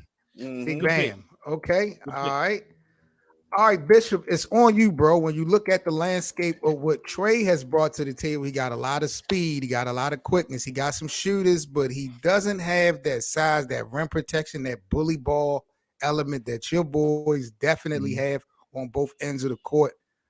Where do you see Trey weaknesses, and who will be your next reserve pick? So I do feel like Trey said, what my downfall is what my downfall is me having big men. His downfall is that he doesn't have enough big men. You know, he picked up some people. He picked up Larry Markkinen, which he needed. He picked up him, but he really has no inside presence whatsoever. So with that being said, and he talked about I don't have the speed. Is Trey more of a Sean Marks GM? What GM are we going to Yeah. Is he Sean Marks or is he Rob Pelinka? You hit it right on Sean Marks all day. You hit it right on the head. So he talks about how I don't have no speed. You know, I have a bunch, pretty much, and we know he got Steph, but I feel like I got one of the fastest guards on this list out of Kyrie, especially with the ball, as well as Donovan Mitchell. We know both of them can run the floor great. So that's right. I feel like to have my reserve, it's got to be another guy who can run the court just as fast and just as great as any of the other guys in which I have on there. So, and one of the most high flying and the most anticipated guy who possibly could be the face of the league coming next year or upcoming season. I gotta go with my boy Ja Morant. I gotta go with Ja. I gotta go with Ja, man. Bruh. You gotta go with Josh. High flying. It's an all-star game. You gotta see what's about to happen with him, KD on the field court. Anybody he's matched up with, it's finna be a high flying game, baby. I love it. Give me Ja, Memphis. Trey. How knowing that Bishop had Kyrie? How did you go with Domantas Sabonis over Ja? So as the restart reserve, and the same thing, because even my brother Donovan, he even asked me how did I go with Sabonis over Embiid. It's gonna all come out in the wash eventually. Okay. So what now he has now is, which I would say to him, because Ja was one of my next potential picks, because I understand like when you're really like smashing somebody and it's already out of hand, now you want to have the flair that comes about. So I think Ja brings the flair at the end state to where he's gonna bring able to bring in that stuff. Now, of course, I went with Sabonis because I think he's up and coming. Lauri Markkanen is his home, you know what I'm saying, that hometown pepper flavor. You get a sprinkle a little something in there. Yeah. So, you know what I'm saying, that was some of the things. So of course, and then bam, you know what I'm saying, Bishop knows, like when we play fantasy football, Bishop knows my style, right? Okay. I don't necessarily pick to benefit me. I pick so you can't benefit. So, you know what I'm saying? That's, you know what I'm saying? So that's my style. You know what I'm saying? If that, you know what I'm saying, if we was URL right now, that would be my style. You know what I'm saying? The disrespectful versus, you know what I'm saying, the clever punchlines, you know what I'm saying? Y'all into battle rap? I am. You are, really? Ja, you know what I'm saying? Yeah, you know what I'm saying? Clips versus Arsenal. Murder Mook. I'm taking Murder Mook. Give me Murder Mook. I've been covering battle rap for years. Before I did sports, I was doing the URL, RBE coverages and stuff like that. Okay. That's crazy. My man Geeky Gotti represent the homie Hub standing up. So speaking of that, the Hub standing up, who else on this roster can I bring in? Another man that's underrated. He's a walking bucket. The homie. He ain't go to the D, but he went to Compton. He's a tar bait. My man, DeMar DeRozan. Let's go, D. Oh man, one of the best mid games in the league right now. I like it. DeMar DeRozan, he's a threat. He's definitely a threat. Came out of here at San Antonio and went over to Chicago and is playing phenomenal ball out there in Chicago, doing great things out there with them guys. I love it. I like Trey say, you know what I'm saying? He trying to put the dagger. Your style not working this time. I feel he trying to put the dagger in it, but it's just not enough, man. Because I just feel like he's missing on certain ends of the spectrum, bro. And with that being said, man, when you have teammates that do things together, like if you noticed, I've put two teammates together twice. Chemistry. Twice in this game, right? Chemistry, right? So we have Kevin Durant and Kyrie Irving. We got not teammates anymore. Well, what used to be, but they played together more recently. You know what I'm saying? So if I'm doing that, right? If I'm doing that, you just picked up DeMar DeRozan. So if you picked up DeMar DeRozan, so I would personally have to go with. Oh, I just went with give me Paul George. Give me PG. Yeah, give me PG. Yeah, let me get Paul George. I like that. Now, Trey.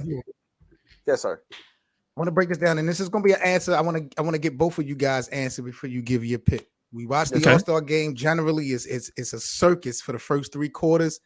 Then in that Then they fourth play quarter, ball. everybody lock in and defensively.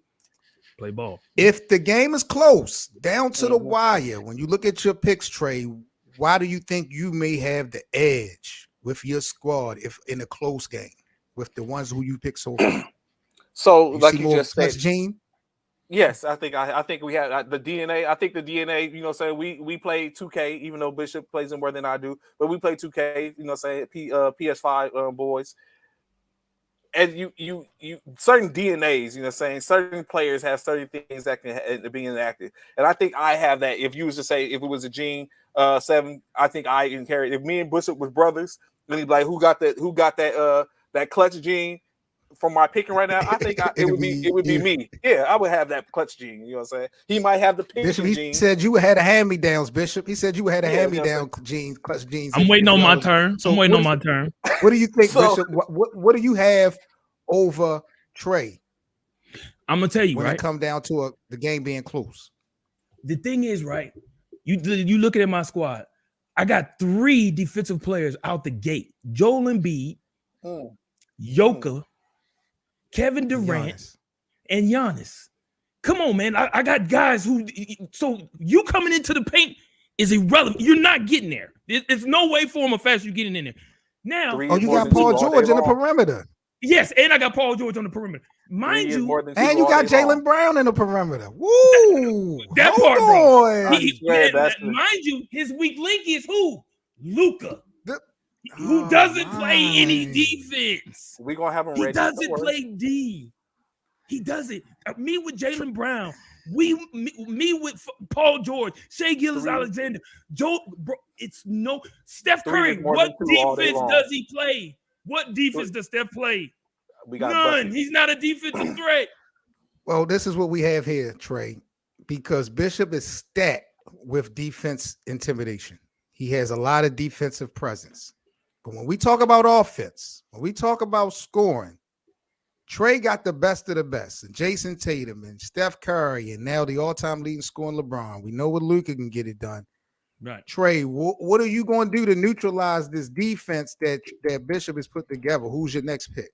You know what? This particular player was instrumental in this particular team winning a championship. His prowess on defense was one of the main reasons that put the now touted Phoenix Suns in the losers bracket during this championship run. I'm talking about no one other than Drew Holiday. Milwaukee Bucks. Good defensive presence. I'm going to be honest, man. Much respect to you guys. Much respect to this platform. I'm having so much fun, but y'all right now are being so disrespectful. And maybe because y'all don't even realize it, but I'm just. Oh no! It's coming. It's coming I because can't believe this guy's name's still up there, bro. I'm finna take it off. I'm finna take it off. I'm taking Bishop, it off it's on you, my G. Where we I'm going? taking it off. He allowed him. He allowed him to get this far. You can have him. and there's You can have him because yeah, I don't want him. I gotta take him, man. Dang Oh, time, what? man. Dang gotta time. take it. How could I you gotta- let Damian Lillard pass He this let him nut, get this Trey? far. I gotta get him. I gotta get him, Drew bro. Holiday over Dame? Thank you. And I thought he was picking It's about 7. I thought he was picking Dame. That's who I thought he was picking. I Two. gave him about- the oop. I told him he needed It's offense. just- like what? I can't. Oh, I was So like, this is I'll what. take it. So for take me, I think Dame is. You know, what I'm saying Dame is automatic offense. In my opinion, I need someone that's going to be able to. I need both, the best of both worlds. Like I have a conglomerate of players that can get it on the offensive end. I try to. What 7. Drew can't? Drew can't. 7. Be honest. Is Drew streaky or not? He is. Drew is definitely He's not streaky on only is he defense, though. streaky, but he's not. He ain't Dame. He is Like- not. He's He not is Dame. You not. make me feel like Trey. You didn't realize Damian was still on the board. So when I look at it, Drew is streaky offensively. I got offense. Okay. I need a defense. Okay. I I was so happy when he picked Drew because I was like, he's not taking it. I was like, Wow, that's a big one. So we got We down to what? Jaren Jackson Jr., Tyrese Halliburton, and Julius Randle. Those are our remaining three. Bishop just picked up Damian Lillard. Trey, next pick is on you. Who you going with? So you know what? I won't even give a whole soliloquy. We're gonna rock with the young whippersnapper and Tyrese Halliburton. Tyrese out of the Pacers doing his thing. Okay, Yes, I like sir. it. I like it. Bishop, last pick for you. Julius Randle Or Jaren Jackson, or right? Jaren Jackson Jr. for the Memphis Grizzlies. Which one makes more sense for the squad that you have? So for my squad, man, and what I have, you know what I'm saying? It's crazy because I really kind of want to go with one, but the other one I think will be more fitting for my who you squad. want to go with? Bishop? I want him. The other one's more fitting for my squad, but I want to go with one because of the chemistry in which I feel like will be more suiting for my team. But I think I need this guy. I think I need this guy more so than I need the other one. I'm taking the Nick Julius Randle. Yes. You're taking Julius Randle over Jaren Jackson Jr. Yeah. But it sounds like you wanted to pick JJ, right? I did. I wanted to pick JJ. I did. What forced you to go the other way? Because I feel like my front court, when it comes down to it, I'm gonna need some size when it comes down to the front court later on down the line. And I feel like Julius Randle could be that presence in the front court when I need it. When say for instance, I got my front court is low. I know I did pick 3-7. I got 3 7-footers, but I feel like Julius Randle, he's probably gonna play either the 3, possibly the 4, depending on who's the lineup. So I feel like Julius Randle is gonna be that. Is gonna be that was guy. a good pick because you got off the reserves. You got Jalen who could play, I guess, a forward position. You got Joel, but then you got Shea Gildress, Ja Morant, Paul George, Dame Lillard. Exactly. Yeah, so, okay, I get it. Exactly. That's my whole reason why I had to go with Julius. All right, Trey. So that leaves you with Jaren Jackson Jr. What's your thoughts on that addition? And let me just ask you, which one of those last two would you have selected if you'd have had the choice? It was going JJ. I didn't want Julius Randle any way, form, or fashion. So I was really hoping he had chosen Julius Randle earlier, so he would have been off the board, so I wouldn't have to have worried about potentially picking him up. I didn't want Jalen. I didn't want Julius anyway. I was going after JJ, although JJ also is someone I would have looked to avoid as well. But it just happened to fall there. I would just put it out there that I did not realize that Dame Lillard was still on the board at the particular time.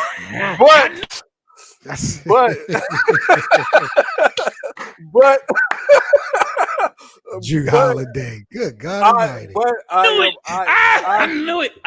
I am appreciative. I knew he didn't. I did have my eye on Drew Holiday. Honestly, I did really have my eye on Drew Holiday, but I did not realize that Dame Lillard was still on the board. So Dame Lillard probably would have came a little earlier. I might have chose Dame over DeRozan because I don't think he would have chose DeRozan.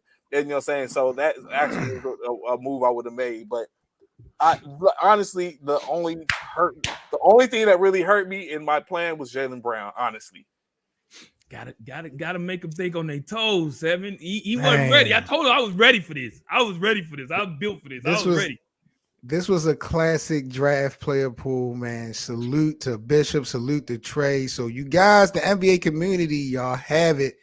Team LeBron is represented by Trey. He has LeBron James, Luka, Steph Curry, Jason Tatum, and Zion starting. For his reserves, Trey had DeMarcus Sabonis, Lloyd Marketing, Bam Adebayo, DeMar DeRozan, Tyrese Halliburton, and Jaren Jackson Jr.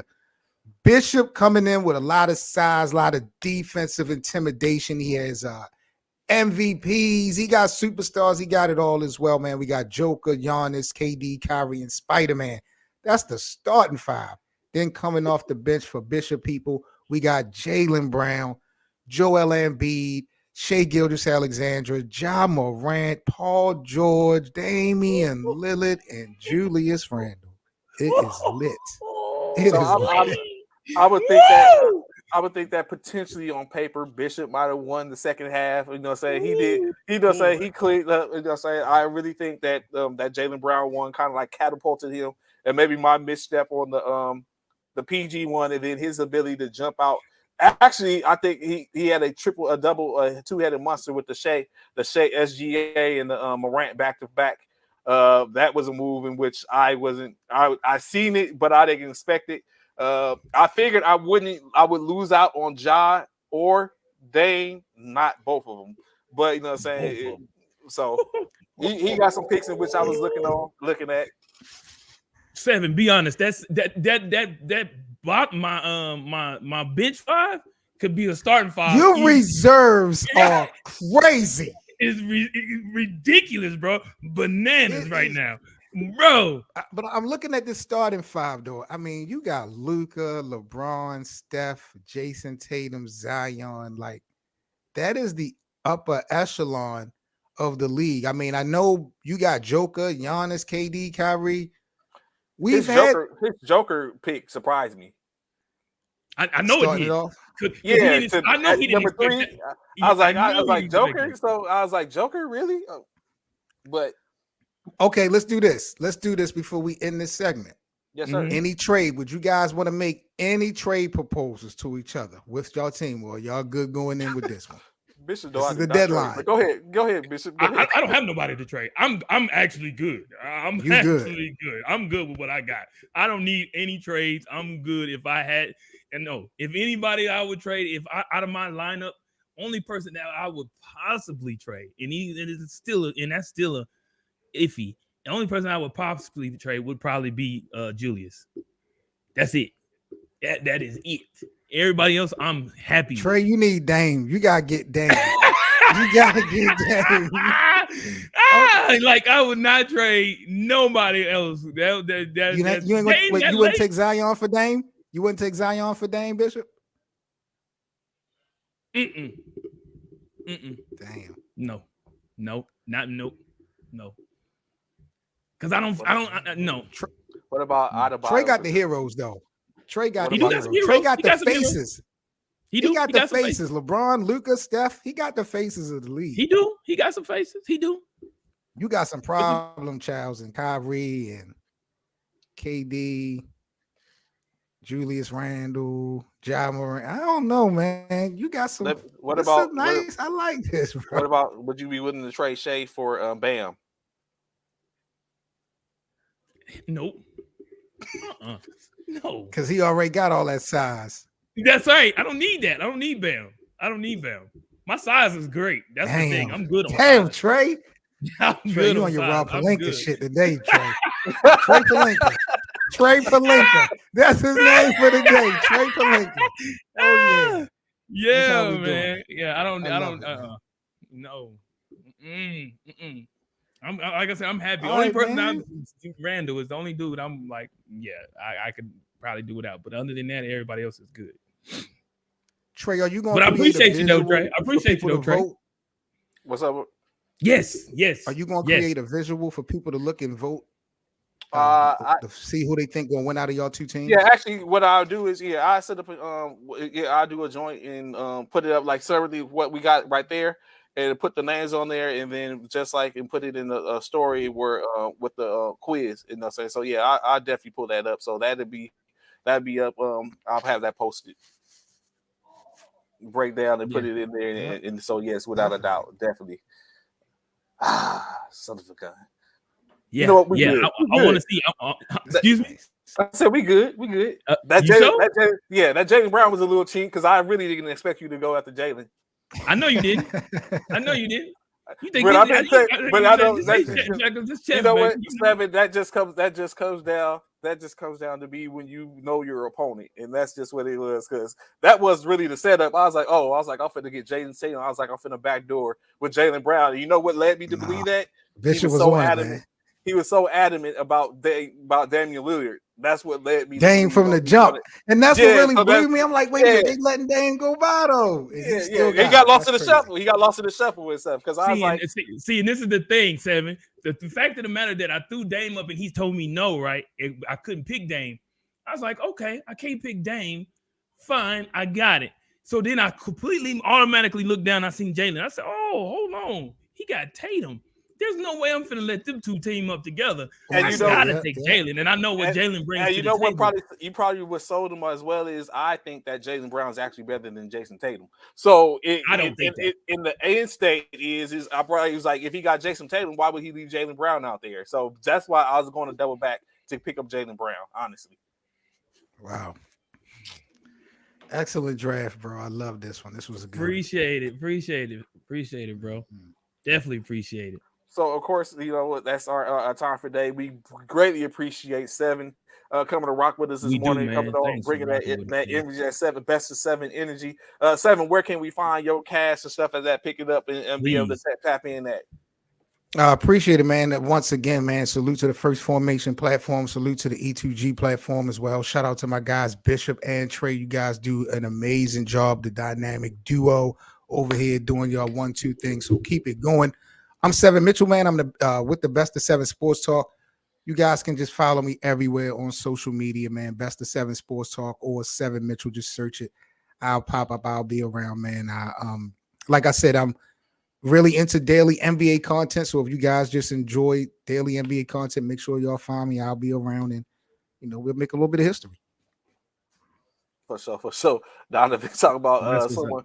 Keyshawn, Max, and Jay will need to watch their jobs. We So, got a big fact. three. I like it. So of course, you know what I'm saying. That being said, y'all know, you know what? I have always had some ideas and thoughts brewing. So of course, it's going to be more stuff that's down the pipe. Of course, and we always look to bring in people. Of course, y'all know E2G has their sports and programming. Be sure to check the E2G channel out to see their programs, what they have up next. Additionally, if you can catch the con man as he will be interviewing someone that comes on the show usually and we chop it up. That's Mr. Mike Myers, commissioner of the MBA, Military Basketball Association, as they get to talking and chatting up. So be sure to check with Michael Consilio, I guess Consilio, I think, or Michael the C. con man. Yeah, Be sure to check him out and check out what he's got going on. Just tap in, you know what I'm saying? It takes a lot, as me and Seven talked about, to do this, to get in front of people, to talk. Sometimes to sit up and get it, you got to sit up and do content creation. This is what it's all about, and that's what we do. Greatly appreciate y'all, gentlemen. Any last words before we climb up out of here? Man, let me first say, man, thanks to Seven, man. He came on in here and, man, he just fell right in, man. Appreciate it. Like he's been on the show the entire time since we've been doing this, man. Really appreciate your platform. Appreciate you bringing your knowledge and bringing everything you brought to First Formation today. It was greatly appreciated. Trey, you was a good foe, but you had to fall. Sorry about that, but it is what it is. We don't know yet. It is what it is. I'll give you Let people decide. You gonna take the fan votes. Y'all vote, man. Y'all check out First Formation. Y'all make sure y'all vote. Y'all look and y'all check out our NBA All-Star lineup between the Eastern Conference, my team Giannis versus Trey's team LeBron Western Conference. Y'all tell us, man. Give us y'all input and let us know. Be sure to check us out Monday through Friday, 9 a.m. to 11 a.m. Central Standard Time. That's 09 to 1100 hours. Y'all be safe. Y'all have a great Thursday. We know it is Friday Eve. It is Friday Eve. So be safe. Hug on someone. Love someone. And we will catch y'all on the next show. Y'all be easy. Be safe. We love y'all. And we out this joint. Y'all get to see who I think is winning the Super Bowl. Don't forget tomorrow. Tomorrow we will be doing. I will be giving you the Super Bowl preview, the Madden 23 Super Bowl. What do you call it? Them playing the Super Bowl on Madden. It won't be me playing. It'll be a actual game of. I'll show you the previews on who they picked to win the game. Simulation, okay. On Madden. So be sure to check that out tomorrow, man. Y'all be safe and y'all have a great Thursday. Yeah. Thank you, Don. I appreciate it. All right, fellas. I appreciate you guys, man. Yep.